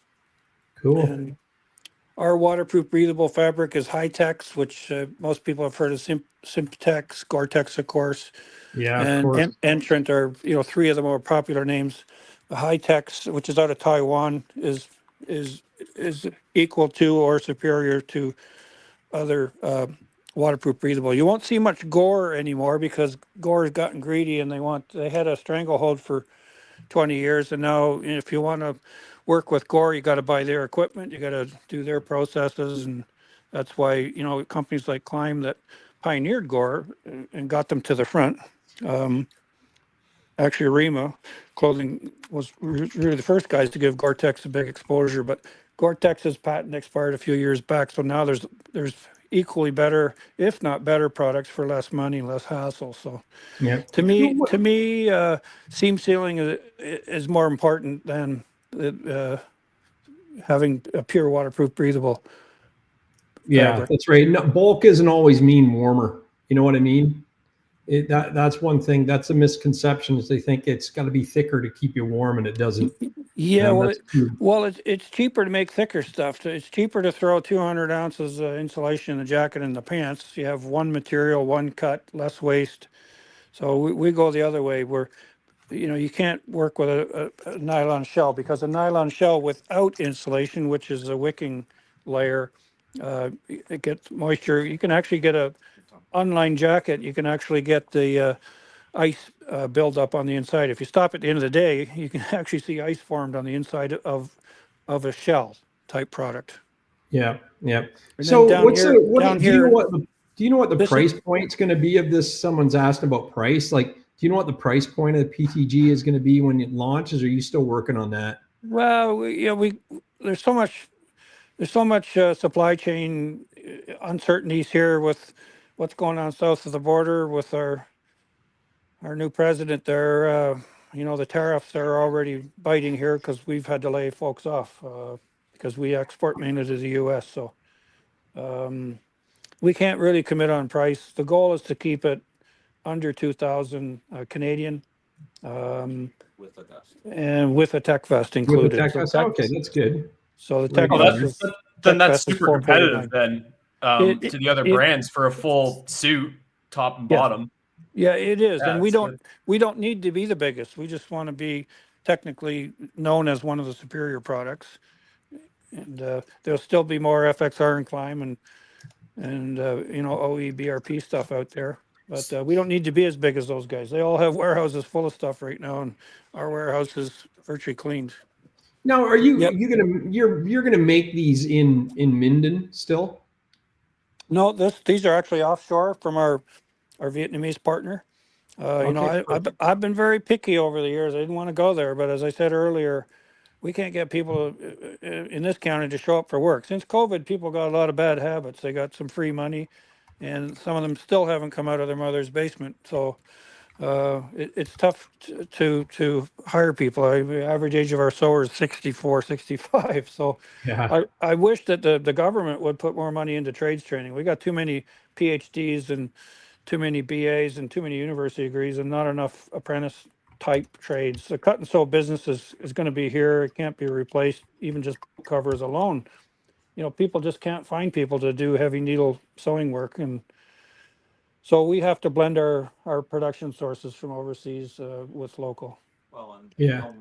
so just in a background to it is Helm, the clothing designer that's worked with Steve forever, has launched multiple products through these selected manufacturing sites he's found. And Helm, whenever there's a product to be made, there's a document that goes with it that lists materials, the sizes, the cuts, every detail. And Helm's is impressive in its incredible detail about exactly how we want this done. And then the first 50 suits that were brought in were all heavily inspected here to make sure they are doing exactly what Helm had specified. So Yeah, and we actually left a couple of gray areas to see if they'd pick up on stuff, and they did. So you can get high quality stuff offshore, but you have to set the standard and you have to supervise the standard. Delegation without follow-up supervision is going to fail.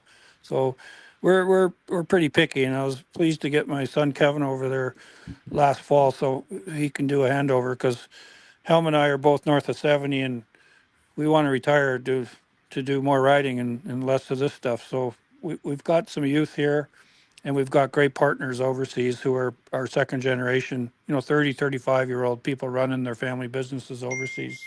Whoops. Yeah, for sure. For sure. That's that. Someone asked about your jersey there, Bob. If that's a TekVest product as well. Yeah, basically it's custom order race team stuff right now. But basically what we need is our old jerseys have a mesh body.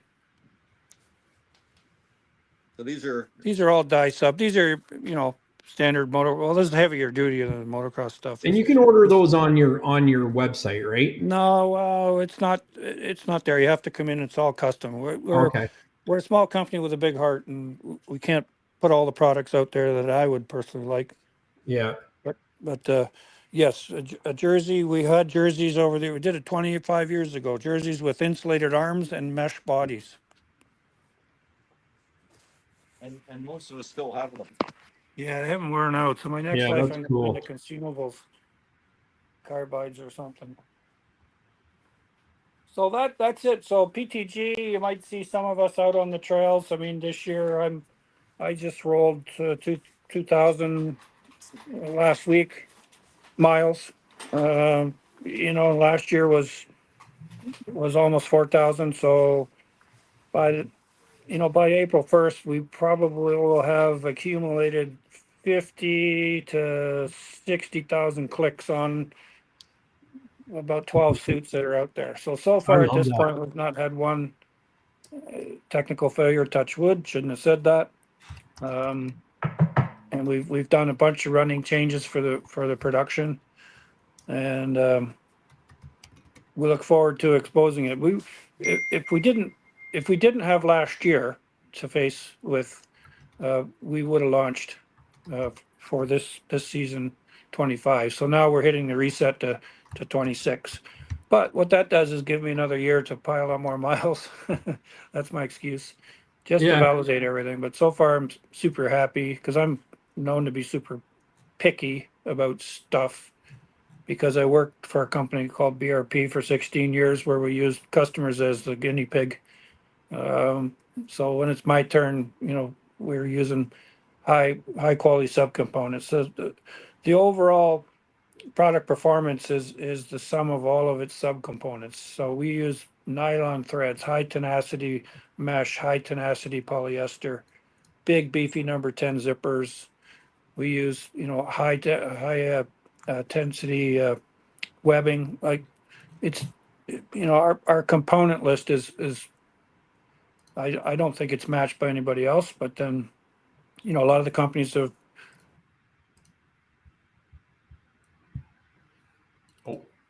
Oh, we lost him again. Satellite change.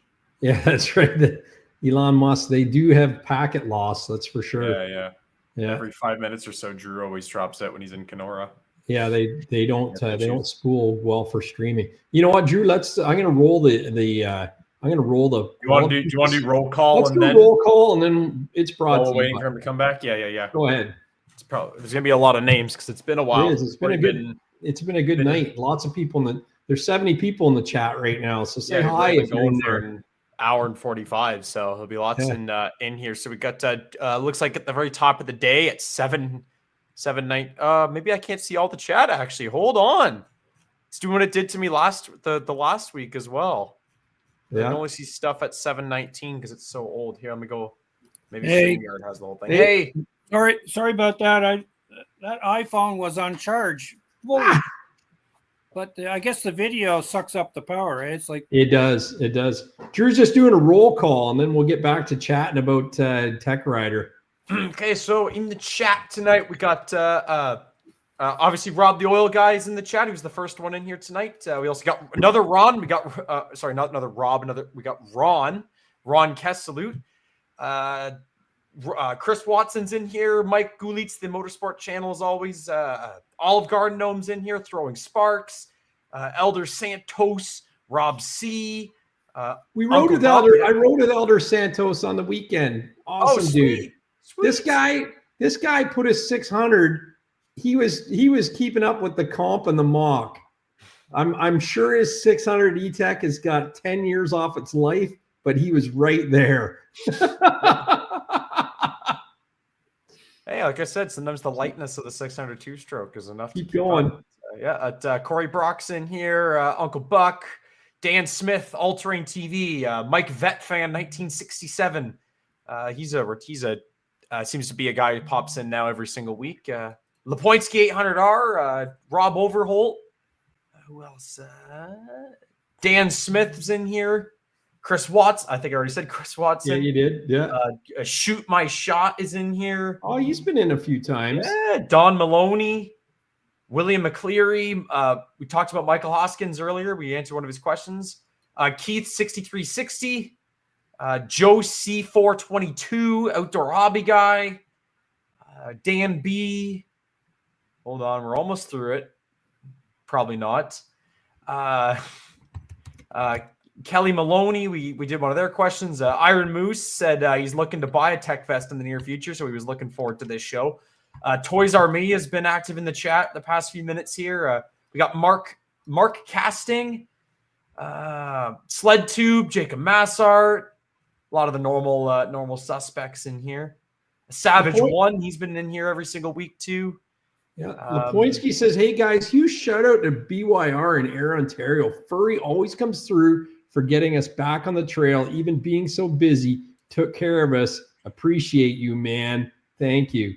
And Corey Brock agrees. He says, "Go furry." Yeah, we're gonna get to a go furry situation I had a few years ago in the pictures. But N Shore says that his TekRider vest is over 20 years old. I think mine is too. I think mine's a mid-thousand snowcross vest is the one that I wear. I'll go grab it. Yeah, go grab it. It's a nice one. What else do we got in here? Geez, sorry if I missed anybody from earlier. Scott Rocher, Pat Yegekicks in here. Scotty Rocker. Yeah, Rocker maybe. Yeah, that'd probably be it. Rocker, yeah, the fastest 125 guy I've ever. Oh yeah. Ridden with. Yeah, you should do it. Sit down. Good sledhead. We've never ridden together, but we have lots of mutual friends and experiences. That's awesome. You recognize this one, Steve? Holy jumping! That's an original Trail Pro. Wow. Can I tell you something? It's got the Zippo thing. We still have it. It's in my closet there. So this came up on I think it was Sledcore Militia actually. Yeah, that's probably where it came up and the guy goes TekVest for sale 20. And I was thinking, oh, that the guy made a mistake. It's 200. So he was right in town here. And I said, I'll take it. And I grabbed $200 and I show up at his house and I go, how much you want for this thing again? Like just to verify, like, what was the price again? He goes, 20. So I peeled off $20 and away I went. And this is a race vest because my buddy is a photographer for snowcross, and they would only let him wear this vest because it's the full protection, right? No zipper. Yeah, like, that's the race. That's the RSF Pro Light race chassis. I'll give you $100 for it. No. That thing's awesome. I love that. We'll talk. It's a great. By the way, there's a code here for your folks. It's SS15. I thought I have a MUDBRATS code, don't I? I don't know. I'd have to check with Melissa. Yeah, I got her to put it in, so it's 15 off. SS15, cool. Sled session SS15, 15%. John. Coupon code is SS. Are you done there, Drew? Or are you still going? Yeah, I think I got everybody. Actually, yeah, because we had. Did we talk? Yeah, Elder Santos and Corey Toys. Yeah, I think Mason that's it. Villamir's in there. Hello. Yeah, I think I got that one. If anybody, if I missed anybody, I apologize. There's a lot of people now that send messages in, but keep them coming. So go to TekRider.com. TekRider.com, coupon code at checkout SS1. Just Fly Low says hi. He's been flying low in this one. He usually sends a message early on. Yeah. Here's another request: is if we can have your viewers go in on our website. There's a PTG info page. Just sign up for our little newsletter so we can keep in touch. We want to try and. Because when we go to production, the first guys who will have access to it are the people on our list. Eventually, what we hope to do is have a spring snow check equivalent, where you order it by April 15th each year. Like, we don't want dealers with minimal inventory. Yeah. So Riley Reinhardt says, but if you email fanphoto@mudbrats.com and just say PTG in the subject line, I'll reply with the link and you can go fill it out. I've been posting it on social media, so I think a few people have filled it out. But it's fill it out. It helps Steve out to collect data from people, and he's not going to blast you with junk mail. It's just basically keep you in the loop, and when it is ready to launch, he'll let us all know. I think it's great. Yes, you still get 50% off TekVest. It's everything on their website there, Outdoor Hobby Guy, SS15. So yeah. Someone else just popped in. Linksy just popped in the chat. I know. We got some pictures from Linksy too. Hey, listen, that roll call, it was brought to you by. Tired of dealing with worn out carbides and scratchers that just won't scratch your itch? You deserve better. It's time to upgrade your ride with Koala Pieces. Koala Pieces is the leader in specialized snowmobile accessories, bringing you innovative products that solve the everyday problems we all face on the trails. From their durable, long-lasting carbides, Trailblazer ice scratchers, to their ingenious roller ski, Koala Pieces has redefined quality and performance. Have a taste of their specialized carbides at koalapieces.com and take your snowmobile to the next level. And let's just roll right into fan photos. We got a lot of photos. We got a lot of photos from Steve as well. He's got photos of gear, so we're going to talk more about the gear. So it's not the end. This is the beginning of something really awesome. So I'll just get right into this. Fan photos are brought to you by Fast Track Snowmobile Traction. This season, quit sliding sideways on the ice and losing races to your buddies. A Fast Track stud kit will help you with improved braking and give you the arm-ripping acceleration you crave. I put over 3,000 clicks last season on my Renegade 850, and I'll tell you, these studs exceeded my expectations. Not one broken stud, my idler wheels still look like new, and they hooked up like I was on rails in the twisties, inspiring confidence every ride. Fast Track Top Gun kits are the highest rated stud kit at 4.9 stars with over 230 reviews. The studs are heat treated stainless, so they are strong and they don't rust. The kit is lighter, easier on the track, and has a lifetime warranty against breaking. Each kit comes with a track-specific template for complete balance with over double the scratch lines from stock templates. All listeners, when purchasing a stud kit, can get a free install kit, a $30 value. Visit fasttrack.co, add both products to the cart, and use the coupon code SNOW at the checkout. That's fasttrac.co. Right on. Oh, and I didn't even put the stuff up, but we'll get right into this. This is Drew's testimonial for you, Steve. Rubber side up. Yeah, rubber. Oh yeah. What is he okay? Yeah, he's okay because of his TekVest. He flew probably 50 feet from that wreck. Yeah, that looks like a garage sale. Yeah. And that sled should have been written off right then and there. But Furry actually got it back. He said he gave me a shopping list of parts, and we got her back on the trail for the following weekend, I think it was. So, but man, if he didn't have his TekVest on, you can see back up the trail, kind of right there is kind of where he went in and just caught a ski, and it sucked him right in and flipped him right over. There was a tree or a down tree in the ditch buried in the snow. Yeah. And it turned the sled and it catapulted me off it. Yeah. Yeah. The Elder says that's the wrong side. It wrecked my BV2S helmet, that's for sure. Yeah. So if it wrecked the helmet like that, you could imagine what it would have done to my rib cage without a TekVest on. Yeah. Steve, have you ever rode with my friend Steve Charity? I'm gonna take the fifth on that. No, there you go. Stretch is quite the wild child. I've known him since he was knee high, and he's tons of fun, always smiling. So he's my neighbor. We only live 4 miles apart. Yeah. Shout out back to Steve Hilditch. He's a great supporter of the sport through his involvement. Yeah, absolutely. Massart 850 naturally aspirated says he spent the weekend at the cottage in Coldwater, rode up to Bala. That's not right. He wasn't at Coldwater and Bala. Massart said he's getting ready for lodge sessions this weekend, and he's stoked. His whole gang. He had all the sleds out on the lake, and getting the young ones involved here. Hopefully that's not all he said. Anyway, Ron Castelloot, thank you so much. He says, hi, Gary. I have a couple donations for the Lodge Sessions event. Thank you so much. If you guys are coming to the event, or if anyone wants to donate prizes, be sure to get a hold of me. The more the merrier. I mean, I love giving stuff away, and everybody there loves it. We've got 28, I think, people coming, and I think we have one spot available in the whole place. If you got a solo that wants to come, just reach out to me and let me know, and away we go. But thank you. That's Steelway Building Systems. Like I said, Rob, the old guy, sent me a box of stuff, and he says he's got another box going directly to the lodge, which is just awesome.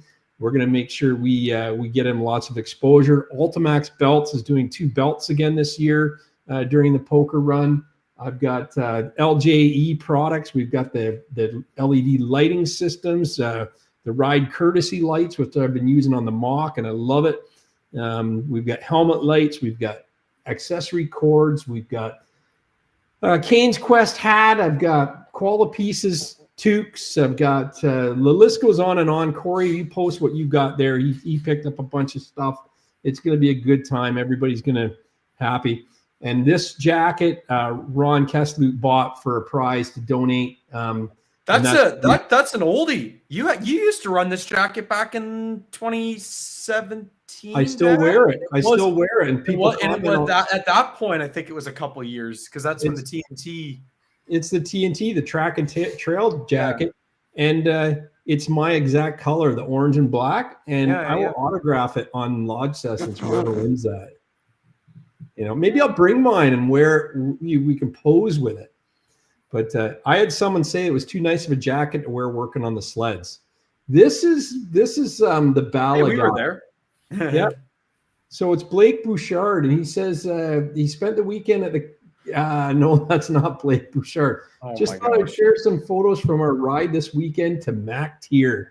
Yeah, you know that bridge, right? That was an epic ride. Yeah. There's the Swift Rapids. Locks. Yep. Pretty cool. Was he just by himself or with a ganga or what? I'm not sure. Probably had buddies. Yeah. Chris Watson says, hey, Gary and Drew. Hey, Gary and Drew.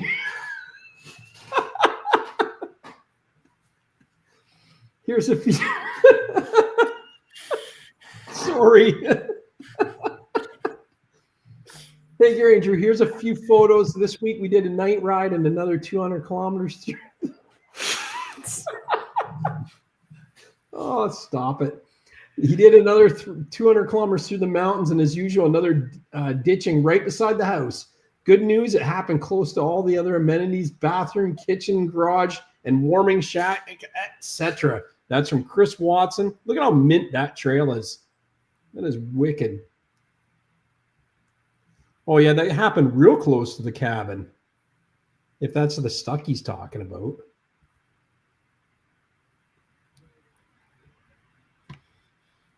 Yeah. This is in Quebec, Steve. Have you been there this year yet? Or how many times have you been to Quebec now? Well, I haven't had to go this year, which is the first time. I've just rolled 2,000 miles on my sled here in Ontario. It's 6 or 7 trips to the wildlife, and we were over Mount Forest the other day, and we went to Midland. And yesterday, Sunday, at 1 o'clock, I just trailered up to north of town called Pine Springs, and then next thing you know, I'm in Gravenhurst gassing up, and then coming back through Baysville, Port Sydney. Just that's awesome. Quick 120 miler, and I haven't had to go to Quebec, and I really don't miss the long rides. And if anything, next weekend I'll be going to the UP because I haven't been to the UP since COVID. Sweet. Yeah, sweet. Well, that's the thing. We were just talking about that. Like a buddy of mine was in Quebec, and he said there isn't as much snow as the place he went as there was where we were riding here in St. Mary's, and we only had to trailer 10 minutes to get there, right? So yeah, it's kind of cool to see the record snow after last year. Now, a question here to your viewers here: does anybody know if the North Channel, if you can run Killarney across to Drummond Island yet? Is it? That would be a Massart question, actually. Because I've had the. From what I know, that trail is still red. Like, because I know that all the trails in that area that out on the ice for Drummond. Oh, you're actually talking on the UP side? No, from Killarney. I've run Killarney right to St. Joe's Island and then across Canada. Yeah, and there's OFSC trails in that island, right? Yeah. Oh yeah, and yeah. If they're the same as when I was there 7-8 years ago, they're amazing because nobody gets there. Yeah. But no, it'd be this right here because that would be Drummond right there. Yeah, that's St. Joe's Island. But my question is the ice frozen? Because I've run the whole ice, 120 miles. You've just gone right out of the big ice. And then, if anyone in that area can comment on that, please chime in. So, I don't know if anyone after the Seppala expedition show followed along, but man, these guys are having an adventure. It's still look at that link stack they have going there on that sled on the right. Isn't that nuts? Yeah. If you've been following the Seppala expedition, Jamie Nichols on his Facebook or any of the group involved in this tour, they've gone through hell in the last few weeks, and he says that it's getting more enjoyable now. Today we'll be on the coast where we can finally travel back to Nome. The team's 400 miles in, with Jeff and I clocking 1,200 miles due to multiple days backtracking and moving freight due to trail conditions. If you remember, look at the scenery they're in right now. It's pretty crazy. And this is just unbelievable views. And the recently they actually had to have those caskets put in and had their little storage sleds. They had to have them re-welded because they busted apart in all the terrain. Pretty crazy. Like what they're going through is, I can't wait to talk to them again. We'll get them on next year, and just to hear about the stories and the tales, because it's been a challenge up to this date, but it sounds like it's actually getting better. But unbelievable photos. Is that Mary Lake rock pile? Yeah, that's right. That's way nicer, isn't it? Yeah. A lot bigger because that's further away. Yeah, these look at all the frost on those things. Like that's just what they're going through is just crazy what they're pulling these big sleighs through.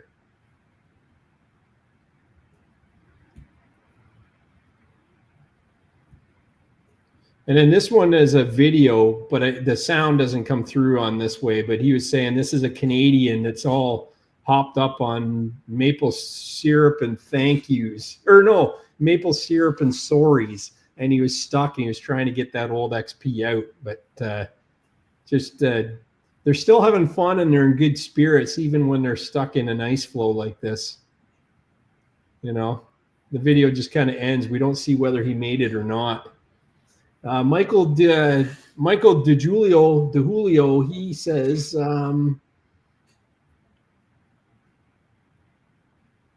he's really from lost your people. I know. Week, I don't know what happened. He's the heat's still up high in here. Be something he's from Tug Hill, so maybe I should. I don't want to open my email because I ruined the stream, but yeah, Southern Tug Hill Snow Rider. So he got out for a ride this weekend. Sent us in some pictures, and yeah, comp turbo R. Nice comp. Yeah. And then our pal Mike Galitz, he sent in just pictures of his riding so far this year. So he's there's his 900R. There's some drone shots when he was at Swift Rapids with us there. There's Drew on the lake talking to Corey. That was just after I got stuck in there waiting for us. Well, one of the times I got stuck in there waiting for us, but specifically when I got stuck on the rock. Yeah, that was a fun day and nice and bright. Bluebird. The way it ended wasn't the typical way you want to end a snowmobile trip, but no, blowing up a truck isn't highly. You should have included the pictures now that you have them of your bottom end in. I will. Like we'll show those in 2 weeks. I don't know whether we're going to do live from the lodge next week, but I don't think I'll do the fan. Well, send in your fan photos, and if I go that, you just gotta don't do what we did last time. We got to stay away from the drinks until we have everything set up ready to go, and then start drinking. That's kind of hard. We shouldn't drink a few at the fire, go eat dinner, have another one, and then decide to start a podcast. That's right. Everything, it's just a friggin' mess. That's right. Linksy said he's getting the youth involved. He had a good weekend too. I'm looking forward. I'm so stoked. Linksy's coming. He was a riot when we went to Heydays, and his dad, the Invisible Rob, fucking Airbnb up for way too long that night. Yeah, and Rob, his invisible father is going to be there. I can't wait to meet him. Right, so one nice one. Yeah, isn't that nice? That's what Corey has. Is that exact same? Is that what Linksy's going to be riding next weekend? Is that the backup? Yeah. There's the Lynx in the top corner. That's awesome. That thing probably wheelies like the Lynx, you know. That's a sweet Mach 1. That's a good looking lineup there, right from even the old Rev too. And a 600 STI, bulletproof sleds. Yeah. I think that's what Rob rides, if truth be known. So thanks for sending those pictures in. Sorry, my cut and pasting didn't work out as planned. Look at this beauty. Stallion. That is. I bet you wish you still had this sled, Steve. Yeah, I sold it so I could buy the liquidator, the dater. So it's kind of interesting. A Snowgoer magazine had an article there last week, I think, of the best looking, coolest snowmobiles ever. And 1975, this TNT RV was ranked as number one by their readers. Oh, I bet. Like they're amazing, amazing sleds, man, and highly desirable now. I bet you could get, if it's in good shape, 8,000 or 9,000 for that sled. Yeah, they're 10 USD. Yeah. Wow, is that right? Yeah, what's that? 30,000 Canadian. Yeah. 25%. Yeah. When we become the 51st, well, it'll be all US dollars, so it'll all come back in check, right? Now, what is this? Is that you doing a jump and it was on the Halliburton map? Yeah, well, that was Ontario Yours to Discover. So that was a 1984 Darcy, best boss ever, phones and said the Ontario government has to shoot something real quick for next year's tourism. So that's me with a 84 Motoski Sonic LC. The equivalent was the Skidoo SS25. So Yeah. This was just outside of Minden on a trail that's long been closed. So you're not supposed to have skis in the air, right? So no, that's right. You have more than just the skis in the air in that shot. Yeah. The awesome. SS25, I had a chance to buy one quite a few years ago, and I wish I would have bought it because you don't see any of them. You know, great sleds. Was that when we picked up that Blizzard? Or not the Blizzard. What was that we picked up? Was that around that time when you just got rid of your 800? Yeah, no, it was when I got that, when Dino and I were out running around, he picked up his Olympic and I picked up the 550. Yeah, okay. Yeah. I could have bought, it was in the same area, it wasn't from the same guy, but an SS25. And I always loved that sled, right? It was just something about it. It looked like my Motoski Mirage 3, but it had the 460, was it 462? Yep. LC twin. Yeah. Yep. Pretty neat. That's for Arcana, isn't it? No, that's Thunder Bay, White Bear Lake. That's the I-590. That's the 91 MXX. Boy, that gives me some headaches looking at that picture. Yeah. Why is that? We're 10 miles an hour slower. Oh, were you? And the cats in the player is just so frustrating to get walked. But we finished. It's such a nice looking sled though, too, eh? You think it looks so fast and it's slow. And we had to totally rebuild them. They came with chromoly frames that crumpled, so we had to take all the subframes on. That was thanks to Gerard Karpik, Fast Incorporated M10 blade. He faxed us the to-do list, and we followed his, and there was 35 of these started, and 6 of us all finished. We're the only ones that followed Gerard's, the King's list of things to do. It was extensive. Jeez. And like you said, you were kind of on your own, like where you would say to Skidoo, hey, you need to do this, this, and this, and they just wouldn't have it, or how did that shake down? Yeah, well, my role when I switched from sales in 90 was to be the field liaison with R&D and production engineering, and bring a different non-Quebec view, because I spent all my time in the Midwest, Minnesota, Wisconsin. So, because that's where our bread was buttered. You know, what wins on Sunday sells on Monday was to this day has some impact, but back then it was everything. And Polaris and Arctic Cat were eating our dessert and their lunch and breakfast while we were racing each other on an oval track. Yeah. Well, Ron Kessler says that MXX. I don't think there's any twin track technology that transferred over to trail that I can think of. No. The MXX, was it a 521 or a 462 motor in that? Yeah, I can't remember. They Rotax then, and now it doesn't. They have a motor type that's not necessarily the CC. But that would have been essentially a 440 liquid. I think they were still, I'm not sure if we were past the 56 horsepower rule. I can't remember.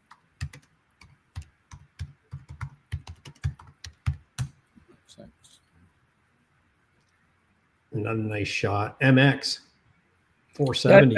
That's my signature project. That's the 94 MX MXZX that we entered the I500 most entries and highest finishers, and that's Todd Wolf and his longtime mechanic Bob Coffin, back right. That's me back left.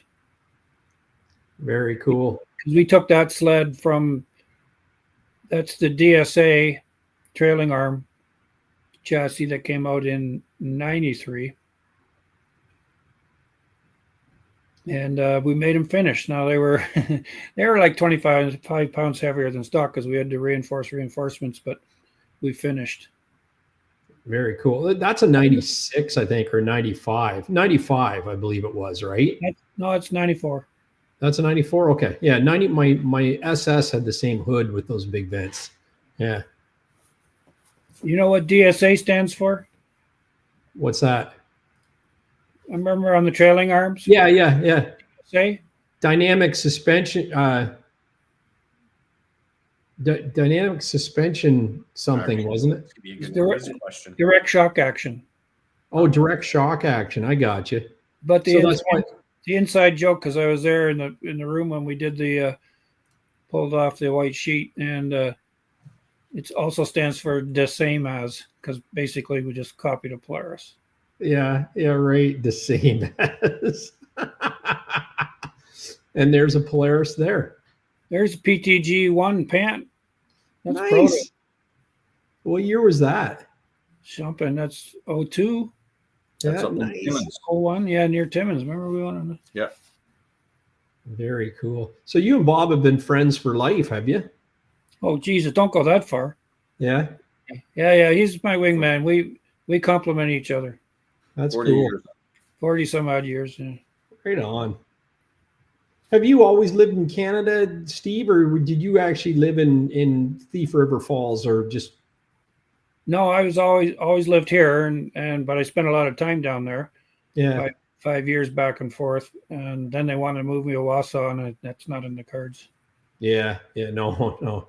And what are we looking at here? So this is my definition of a PTG, power touring gear. So this is my loop that I don't like to do as much anymore, but this is Amos Matagami Amos. Sweet. So that's you can see the moving average 51.2 mph, miles an hour. Yeah. 102 top, 325 mile day. Yeah. Nice. 550K day. That's sidewinder. That's winder country. Pretty hard to do that on a two-stroke. Yeah. Oh, yeah, for sure. Yeah, you have BRP in your blood and your DNA, but you rode a lot of Yamahas and other sleds. What's the most memorable sled or one you wish you still would have kept? Well, the 245 RV, of course. Yeah. And the Liquidator, the Dater would be nice, and I would love to find a 94 MXZX because that was my project. So cool. 74 Thunderjet. Yeah. Sweet. So there's the backside there. So there's the orange one is 20 years old. That's the PTG that Bob was wearing earlier, and the left one is the new cut. Yeah, nice. And they still had reflective way back in the day as well. Oh yeah. Very cool. And you don't need a lot of it. It's in fact better if you have small amounts that are separated. Then you can track visually. If it's having the little color bands out on the elbows makes big difference in target acquisition. Yeah. And that's thing I noticed that riding in the snow, we were in a snowstorm on Saturday night, riding back in the dark, and it was snowing. It was a blizzard, a full-on blizzard. And I noticed we're all wearing Ski-Doo jackets, but different years and different models, but they all have that same signature fluorescent strip, and then there's two on the arms, right? and it was kind of neat that you could pick them out in the dark and in the snow dust, and as well as the LJE helmet lights as well. So very cool. This is what this is a picture Drew will recognize, Evie. This is from the Thistle event. Who's that beside you? So is that a helmet? No, that's Smitty. Oh, that's Smitty. Yeah. That's Jeff Smith. That's legend. And that's me with my 78 Army bike, Belgian Army model, which is essentially a 250 Can-Am qualifier. And and Steve he was a fond memory of that day because he rode around on that bike with a toy machine gun, harassing everybody that would take the heat, right? Yeah, we're an original Canadian Army gear, and had a replica of a SMG, Sterling submachine gun. Yeah, very cool. You can kind of see it over his lap there. And that's Jeff Smith, who's very famous started Can-Am really, and world champion from the 60s. Yeah, and I did an interview with him, and he's on my page. So if you look up Smitty, Can-Am Legends, you'll probably find the interview that I did. We interviewed a few of them. Like Steve was pretty good, and there was another guy there that was really critical in hooking me up with these guys and getting to hear their stories. And I mean, it's just incredible, the stuff that I learned about bikes that they probably forgot, right? Like about the 72 bikes, the one, I can't remember the guy's name, I'm drawing a blank, but he said that a lot of them, people would replace the seats on them, and that was a big no-no because he engineered the actual air intake to run underneath the seat, and it vented out the back. So as soon as you change it and slap that seat down on the fender, you're just cutting off the air supply to the bike. There's a lot of neat little things like that. Even when they were talking about the silencers and stuff, like that was one of the things that he said that they kind of was the demise of the Can-Am back in the 70s, was that they didn't have a spark arrestor on them. So they when they had to get into that, they really struggled with making it more emission certified or something like that. I'm paraphrasing here, but am I on the right track, Steve? Yeah, and they also got hit with the whammy with the 73, the oil embargo and the EPA changes. Basically, that was the end of two-stroke anything street. Because Can-Am had a 500 liquid-cooled two-stroke street bike that was a Z1 killer, and it was dead on arrival. Yeah, geez. What are we looking at here? That's a Husky? Well, read the side panel. It's a 701 Can-Am. It looks too new. Yeah. Is this the Can-Am? Yeah, Skidoo, famous for using WP forks. Eh?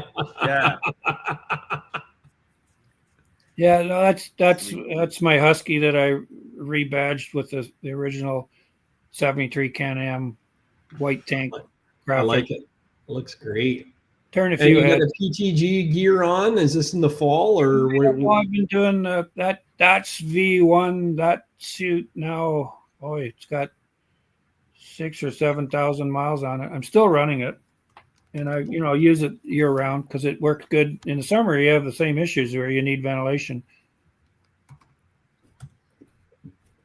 Steve's good at creating one ofs, so that's a one of.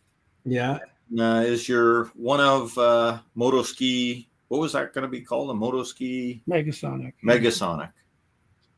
I think we've got a picture of a Motoski converted badge sled coming up, but forever on the edge of 17. I love that. Stevie Nicks. Yeah. And then this is your newest whip here. It's not changing over here. No, there we go. There you go. It was there. Yeah, that's my new girlfriend. Yep.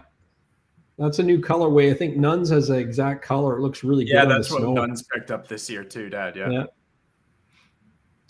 That's a beautiful sled. That's dynamic. So that's their new shock package, and it's quite remarkable.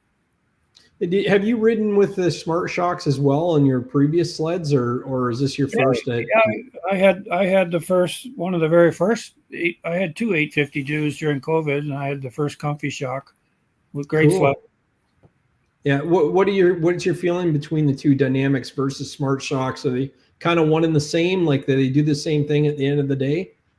Well, Skidoo still owns the first 2 inches of plush straight line travel. Now, part of that's the marshmallow seat, but they really done a great job at the lower speed plushness.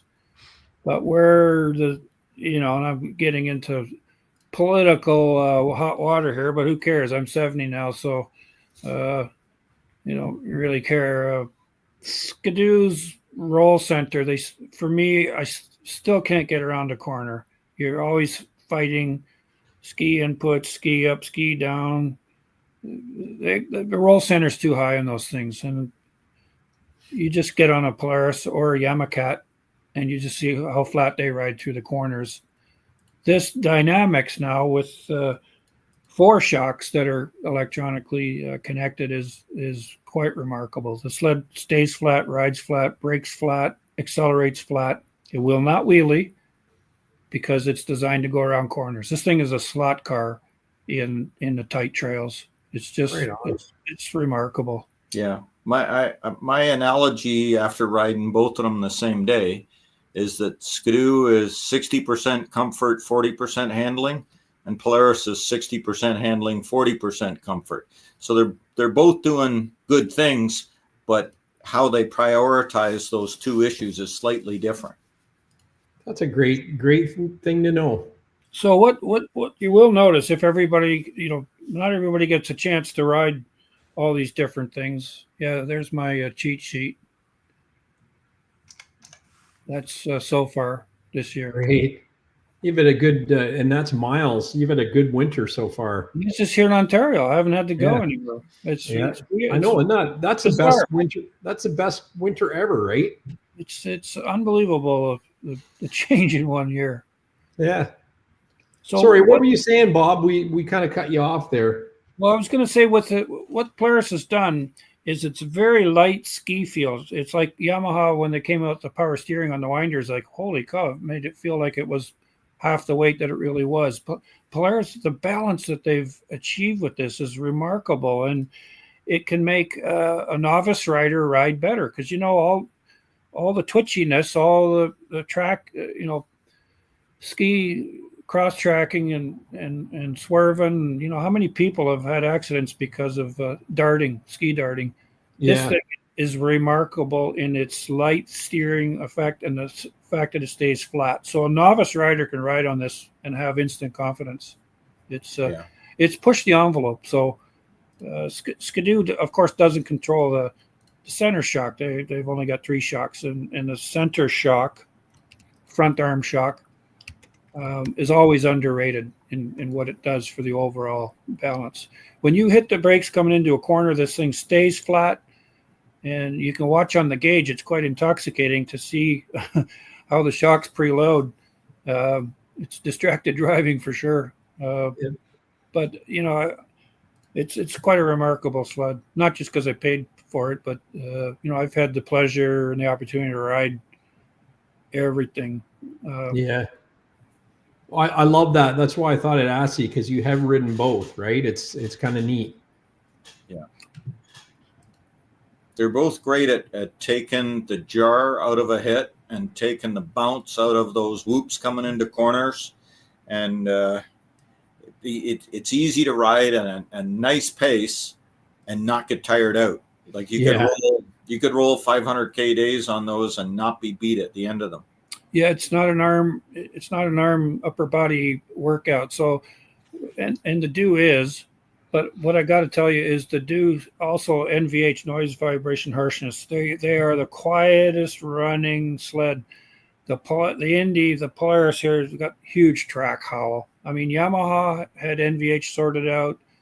Skidoo is still the leader in NVH. Polaris is, needs to step up their game and work on driveline stuff because the track howl is quite annoying. Fortunately, I ride with tunes, so I can tune it. Yeah, very cool. Yeah, There's we have a good- different approach. We don't wear earplugs for engine noise. We wear it for wind noise and track hull. Yeah, there you go. Steve has tunes, but yeah, you can still get motorcycle earplugs that will cut out the howl and still let you hear your music and your comms, right? A lot of people wear them on motorcycles, right? So they're out there. This is a good shot showing the contrast of the black and how much those zippers pop, right? Well, that's a version 1 with the yellow rings around the chest vents. That's gone because it looks kind of gorky. So it's all gone. It's all gone black in V2 around the vents. So it's just the elbows and then the patch in the back. Correct. And then the pulls, the zipper pulls will be either orange or yellow. It's just so when you look down, if you look down, you see a yellow or orange, you know that's a vent. That's an active vent. So you got to practice in front of a mirror actually to look for this stuff, to do it at speed, especially when you're 6-pack riding 6 guys within 60 seconds of each other. It's when you want to pull a vent, you only got a nanosecond to pull it. You don't want to miss. Yeah, right on. And that's the thing you thought about. I think that's where your experience on the trail can decide. It's like when you say, I had the zipper going one way and then I realized, hey, I got to make it different on the pocket so you don't accidentally pull it down, Yeah, it's little stuff like that keeps me up at night. Yeah, that's good though. That's like the Steve Jobs of Powersports. Only he's got more money. He had more money. Yeah, that's right. Oh, that's the one that came in today. This is the crash testimony. I just sent you that. The guy from Saskatchewan. That's a brand new Catalyst 858, and he had hit a ditch and broke his handlebars, went off. His testimonial is posted on our site today. Oh yeah, perfect. Sorry I got tied up and I didn't get a chance to pull that out, but I will read it actually. That is pretty cool. I'll read that testimonial. So was he riding here in this area? No, he's Saskatchewan. Let me just see here. Hold on. I can never open up my email because it wrecks everything else. But let me see if I can find it quickly here.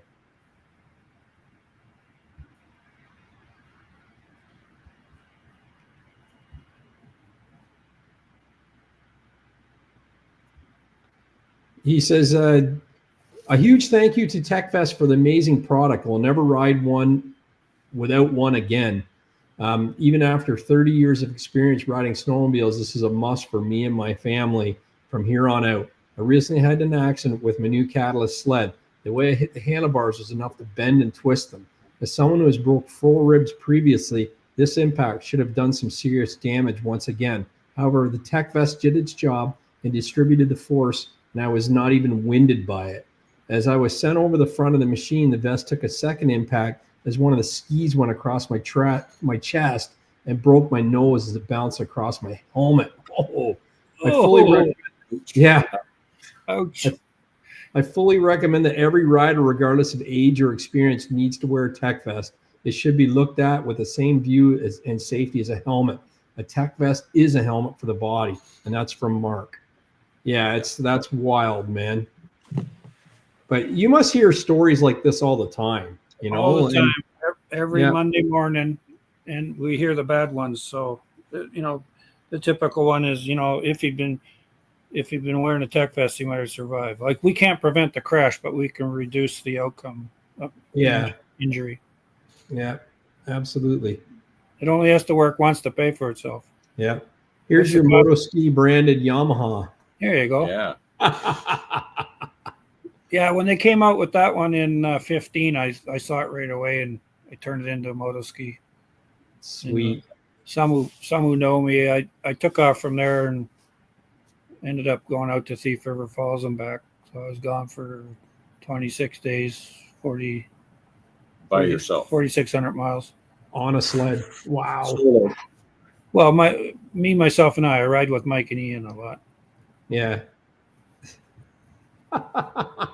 That's a Viper. That's a Yamaha Viper. It was just a cool. You can Google my trip. It was 10 years ago, actually. So is that wild?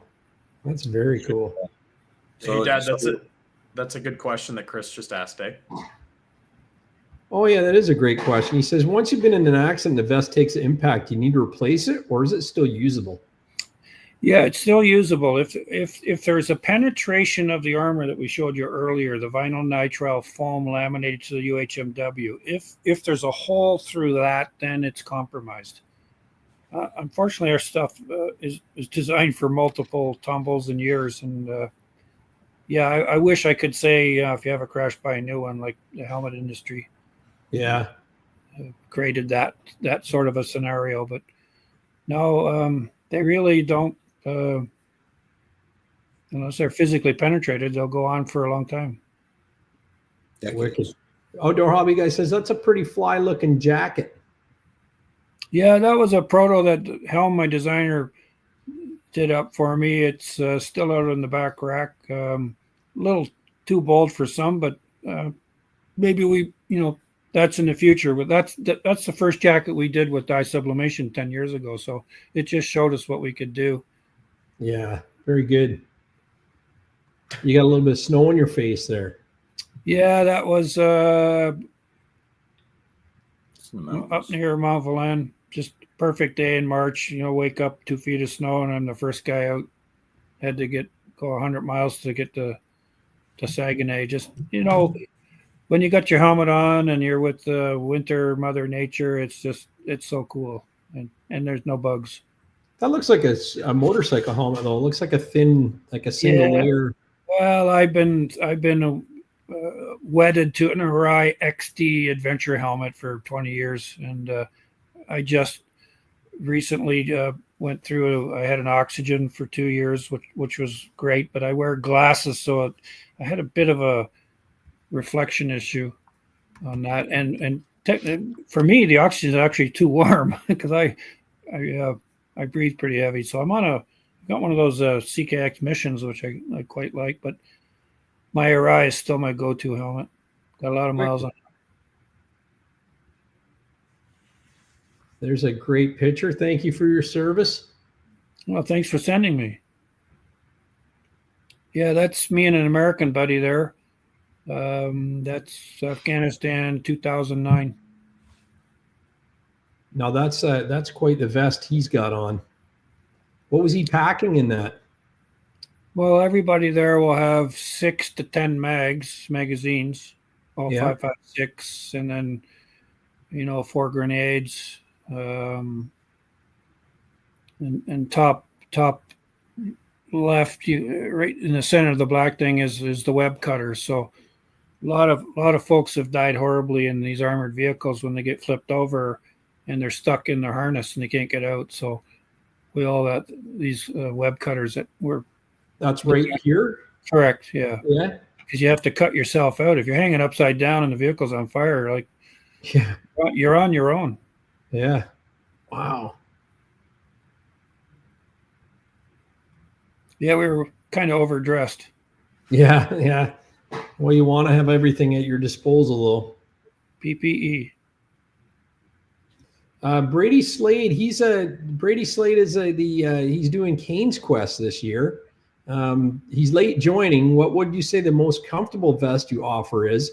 He would love to try a TekVest for next year's Cane's Quest. Well, I just last week. Great guy. Just go with our basic center zip ultralight model that Bob's wearing earlier. Just ultralight is entry level. They all share the same armor, but the ultralight has venting, and it's about 15% lighter than the model that it replaced called the Freestyle. I find them comfortable, and like Bob was saying, is that brand new they're going to be boxy, but then your body heat will actually form the armor to you, and I don't even feel like I have anything on. And some people have made a comment like, "Is it bulky?" And no, it's, you don't even think about it. I don't even think about it. I look at like that mock video I just put up today, and I look big, like it looks like I've got an extra 100 pounds of weight on, but you don't feel it. I move around just like everything else. Part of that is the jacket. It was a floater suit, right? So yeah, there's Savage One says, hit the like button. Yeah, so this is your logo for PTG at TekRider.com, and you've got the green and orange version. Is that these are tags for the suit, or how does that work? We got tags, rubber patches, embroidery. That's all 20-year-old artwork, and we looked at it and we said, you know what, it's still relevant, so we'll keep it going. Yep. Ask Bob how many people he's taught the snowmobile. Rob Oil guy says. Thousands. Yeah, I volunteered and did the motorized snow vehicle training for kids 12 to 16. So I figure about 1,000 kids. That's awesome. Drew did that. That's how he got his license years ago. Love it. Yeah. Hey, if we all volunteer a little bit, it all works, right? Yeah. Steve, I really hope this product gets off the ground and you can get some legs on it, and then do some, color options, match the sled, with red or lava red, or do an all black version for those guys that just want, something that's understated, but maybe put some reflectors in it. I think the product is great. Looks good. I totally get the insulation part of it, especially with the TekVest. And I think your price point's right on the money with the fact that it includes the armor. It includes the TekVest with it, right? And again, I can't say enough. I think the pants, I'd love a pair.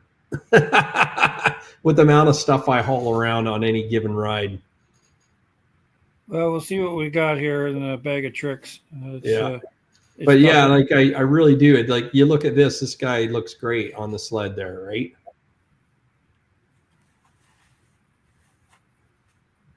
Yeah, who is that? Here's the winder. It's me and my winder. Oh, so this one's got a little bit of it's not really solid gray. It looks like it's got like a to that fabric. That's our what I call Dom 4. That's our domestic 4th generation. Okay. And the one that you saw earlier is V1. That's version 1 Vietnam, and we're now running a V2. Perfect. So is it planned to kind of combine the best of all of them, or are you getting feedback when you're out on the trail as you're wearing them, as far as from people watching, or is it all rider input? Well, I listen to folks. I've been doing this a while, and I've always learned. And my instincts so far have been pretty good as far as product performance, and especially durability and functionality. Because the toughest engineering product for clothing is snowmobiling. Motorcycles come super easy. So on a snowmobile, you think about, you move around, you got your feet in the footwells, and you're going left or right. You have a wider range of movement on a sled than you do on a dirt bike. And for 200K a day, not a 20K, close course enduro or 75 milers. So our stuff is, the goal is so that it works. You go through the full range of movement. You don't feel something tugging or that's out of place. Yeah. You have to be neutral. Well, here's a funny thing. Last year we're in Quebec, and I think we had 8 jackets with us, different collars, different zippers, different flaps. And the cleaning lady comes in the room and looks at 8 jackets. She says, "How many guys are staying in this room?" Airbnb. So we do a lot of hot swaps. Steve and I will go 10K out or 20K out, and then swap jackets and just look for differences, because you really have to have that same experience at the same time. The same trail conditions, weather conditions, wind factors, trail speeds. You have to take that out of the evaluation part of it and just keep doing these hot swaps. So we did a lot of that, and also put some temperature probes in the jackets themselves and looked at data and comparing the different features we had built into different jackets. So there's a lot of testing in the background that went in to make the decisions about where we are. Yeah. Perfect. Corey asked, do the pants have suspenders? And I put Bob Big so you can. Yes, they do. Yep. Yep. What's that? Fully adjustable. Big beefy ones. And look at this here, Bob. So what do you do when you go in at night and you hang? How many people hang up their pants by the elastic suspenders? Look at, I got a big webbing loop here that'll go over a big clothing hook, so you can hang everything up. And there's a big hanging locker loop on the jacket on the outside. And the TekVest. Nice. Yeah. And I like hanging my pants upright too, because that way if there's snow like on Saturday night caked around the bottom, it's not like you're folding them over and they're getting other parts wet. Shouldn't be, right? Right. Yeah. You know? Another trick for anybody with any type of jacket is at night, turn it inside out. It really works. Yeah. Yeah. Because the moisture gets stuck in the insulation. It can't get out if it's. Yeah. And Monday morning, if you have somewhere to be Monday morning, shouldn't you be thinking about a TekVest made in Canada and the USA since 1996? So TekRider.com, TekRider.com, and the phone number is 705-488-2929. Where can they find you guys on social media? I see you've got Twitter, Facebook, which is X now, and Instagram. What's your handle? A TekRider TekVest. I'm not a real social media guy, but we have TekRider TekVest. It's a Facebook site, and I think it populates Instagram. We don't do a very good job there. We're very much analog, or I'm very much an analog guy. Yeah, no, that's if you search TekVest or TekRider, you'll find them. Yeah, and give them a follow. And, we did TekRider.com in '96 before people talked about .com. So our SEO, we're always on page one. Yeah, perfect. Yep. Look them up. Their website's good. They got lots of product on there you can search and get information on and stuff. Here's your old John Deere. That is awesome. 340.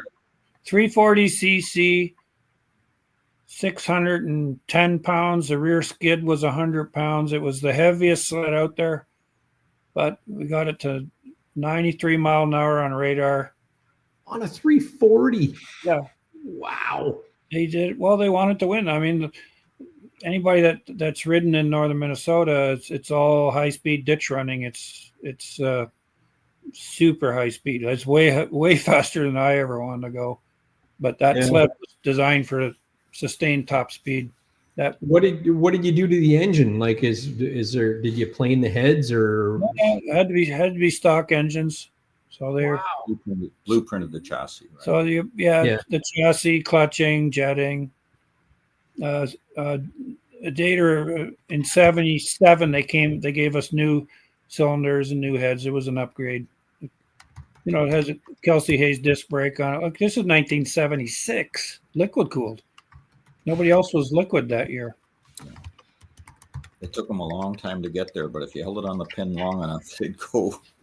Yeah. Very cool. What do you think? Is John Deere going to buy Arctic Cat? I think on the contender list, it's Argo. Yeah. CF Moto, John Deere are the names that come up the most. Yeah, that's what I've seen too. Argo makes a lot of sense because the current top guy at Argo used to run Arctic Cat. Oh yeah, right.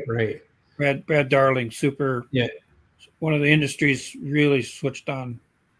Yeah, that's great. Yeah, they started not too far away from us, Ontario Driving Gear in New Hamburg. Yeah, not too far away from me at all. So it's pretty cool. Is this one of your sons? Yeah, two boys. That's my oldest, Jeff. Yeah. Who's 35 now, and both my kids had no choice. They were on sleds and bikes from age 2. And both we did 15 years on snowcross. And son Jeff went on to work for Arctic Cat, engineer right out of university, and he was the lead on the Yamaha Turbo at Arctic. I do have an interview with him that I haven't posted yet, but I will post it. And I just love the story. He said his, I think it was his first day with Arctic Cat. He walked in the office and the guy puts a turbo up on the desk and there's a sled in the corner. He said, "We want you to make this fit in that." Yeah, and his extension was Kirk Hibbert's. So when you found him, it was Kirk Hibbert's voice on there. So you better change the message. That's awesome. Yeah. He was at Kirk's desk. Here's something Ron Kesselou makes a comment. He said, if you'd like to have a custom TekVest made like Steve's Armed Forces one, it's best to come to the shop. This is a really good point because you preserve the veterans uniform into a TekVest. So you want to talk a bit about that? Well, we call it the Defender program. So anybody that was, police, CMS, military, if they've got their old uniforms, they generally don't fit anymore. So we cut them down and make a TekVest out of them. It's actually a pain in the ass from a production point of view, but they look really good. Yeah, they're one of a kind. One of a kind. It's a good thing to do for people that serve. Yeah. So they have to just come in on email at sales@tekrider.com, send us some pictures, because you can't just come up and show up, without an appointment. Because somebody walks into the plant, all the heads come up, and nothing gets done for an hour. So. Yeah, there's too much to talk about. I can imagine they lose track of time with you as well. I'm not allowed out back. Yeah, you're not allowed out back. Too distracting. That's my younger son, Kevin. He's a new father, and he's running the show here. He's also an engineer. Right on. Is he the guy that does all the enduro riding? Yeah, both of them are big into dirt bikes, but Kevin spends more time on a dirt bike. And the only sleds he rides now are old vintage sleds. He won't even ride new stuff. He has no interest in it. That's hilarious. Yeah. No, I've seen I've seen him on social media and stuff, and yeah, he does the corduroy and things like that still. Yeah, we've been connected to the cord. Well, for me, it's 50 years. So. Yeah, it's in your backyard though, too, isn't it? Really? Yeah. In fact, one of the toughest trails is just a click away up the road. That's the Blackberry Trail. Steve's Blackberry's still in there somewhere. Yeah. That's great. Well, thank you for joining us tonight and letting us in on the PTG. Again, everybody, make sure you, if you want the form, send me an email, fanphoto@mudbrats.com, and in the subject line, just put PTG. I'll send you a link to that form on their website. You can fill it out, and when we have more information, pricing, availability, that type of thing, Steve will actually send you the information out and let you know. So Brady Slade said, I'll rewind and watch the rest of the show. He was coming in late. Good job, guys. Corey Brock says, great show again. And yeah, it's always fun time with Steve. And I mean, there isn't an evening long enough that you could get to hear all the tales and tribulations and all the accomplishments you've made. So thank you for doing it. I think your products are wonderful, and I really hope that you succeed with the PTG, because I see a lot of real pluses with this product. Thank you. Savage One says it's always a pleasure learning. Motorsport Channel says good show again. See you guys next week. It's this weekend. We're going to see everybody. Super exciting. Great show. Lepoinski says, looking forward to riding with you in Austin again this weekend. Rob the Oil Guy, interesting show, of course. Thank you again, Rob the Oil Guy, for the prizes, and yeah, we'll make sure we get you some exposure this weekend. Thank you for another great show, Ron Kesselou says, and it goes on and on. But yeah, I really appreciate that. Keep us in the loop, and as you get more news, I'll share it to people. And don't forget the coupon code SS15 for 15% off your next TekVest. Have a good night, guys. I'll roll the credits, and we'll catch you on the flip-flop. See everybody on the weekend. Can't wait. Really looking forward to it. I won't be sleeping at all Wednesday. I'm excited for Drew to come home. I miss you, buddy. And we'll and looking forward to really ripping. Hey, Drew, good luck. You're almost at the finish line. As I said, if you need me to connect you with Jeff, if you're going to go auto engineering side, then helps to know people. Definitely. Yeah, for sure. Thank you. He enjoyed meeting Jeff last summer, and it's definitely, we'll reach out and try and exhaust all the connections we can, right? Exhaust, yeah, no EV stuff. We need exhaust. Yeah. So no, he's looking forward to it, and he needs to make the big bucks so he can afford snowmobiles, so he can get off of my bank account. The bank of dad is closed. Yeah. I was trying to figure out a way. I blew my truck up last weekend. I was trying to figure out a way to actually push that truck off to like August, September, so Drew would have to buy the truck, and I could just buy the Neon or something to drive for the summer. But that's not going to work. You've been there, Steve. You've had the two boys active in Powersports their whole lives. Yeah, they were set up for failure. Just a closing story. So they're age 3 and 5, and they come in to mom and dad, and Minden's a small town. It's a hockey town, rural Ontario. Hockey. And they said, well, we want to play hockey. I said, oh, okay. There's 3 choices: dirt bikes, snowmobile, or hockey. You guys go back to your room, come out and tell mom and dad what you want. Well, they weren't even gone 30 seconds, and they said, okay, bikes, snowmobiles, hockey's out. I said, yes. So instead of doing 50 hockey weekends every bloody year, we did 10 snow crosses, and we don't miss hockey at all. No, that's awesome. That's funny. That's great, and they're good kids. Well, I met Jeff. He's a great guy. So yeah, keep up the good work, bud. Hey, Bob, nice meeting you. Keep your character. I want to ride with you too. Yeah, maybe. You know what? That's probably what we should consider if you want to come up this way. Yeah. Yeah, we should do something. You know, we ride midweek with all the gray beards. Yeah. Drew's off on reading week next week, and we don't know what our plans are, but yeah, we'll definitely hook up. It'd be great. We've talked about it before. We should definitely do it. You know, like the wildlife, you know, I lived up here for 40 years and I haven't been in the wildlife for 30. And this year I went up there because I had early snow, December 3rd. Oh my God, it was they've done such an amazing job there. At Halliburton Forest. Yeah, I know. It's amazing. Yeah. No, that's where we usually go to break in the sleds, like to get that first ride in. And right. And now, what was the Port Sydney area like? You said you went there last week? Oh no, yesterday, Sunday. Yes, there you go. No, it was in great shape. Awesome. You know, for Sunday afternoon, like the snow, that little trail that comes into the from the west side of Gravenhurst is a little bunny hop. It's only 10 feet wide, and it's like, wow, you can get out of control here.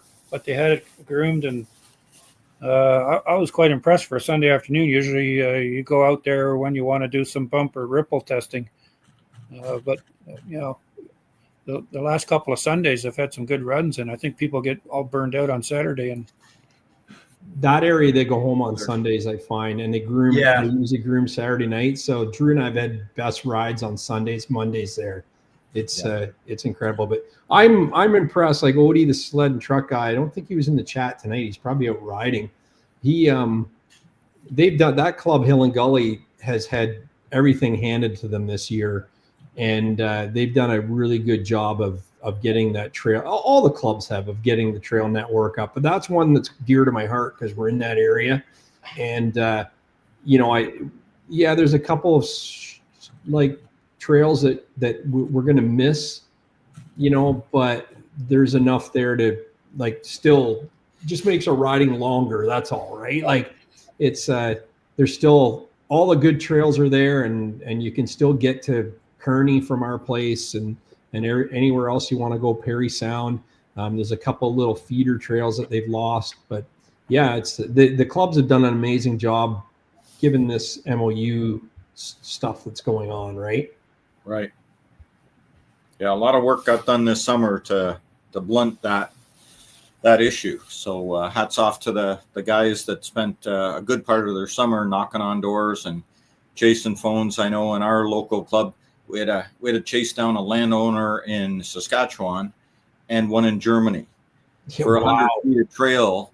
We thought, hey, this belongs to Buddy we've known forever. We've ridden across here 20 years. Now we find out 100 feet of it belongs to a guy in Germany that his father bought. But the guys did the work. They got the signature and we're good to go. But that's an example how much work it takes to get 100 feet of trail sometimes. Yeah, and that wouldn't be one call. That would be like probably 10 calls or more to try and track that down, right? Minimum. A lot of work. Yeah, pretty crazy. Yeah. But, you know, we were riding in the Orangeville area and up towards Markdale midweek last week and talked to the locals, and this is the best we've seen in 10 or 15 years. So, it's and Steve got a text the other day from another riding buddy from Midland. He says, "Oh, we just got another 2 feet of snow." Yeah. So in 4 weeks, it's likely all gone. So grab it while you can. Yeah. Oh, for sure. That's the thing. It's you never know. It came in a few days. It can leave in a few days. So yeah. Insane.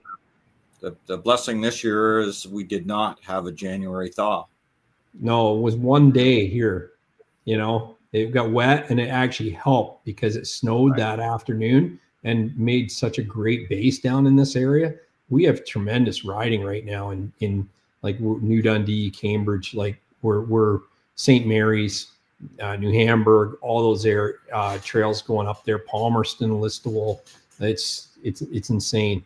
But yeah, we could talk all night.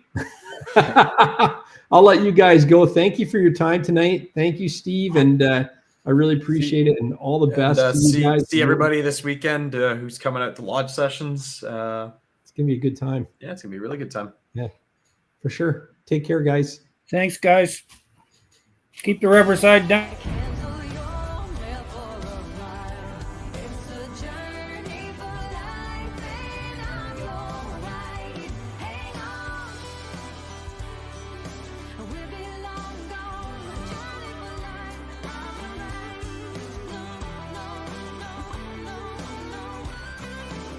It's a journey for life, and I'm your ride. Hang on. Nice. Oh, wait, we're not over yet. That was good.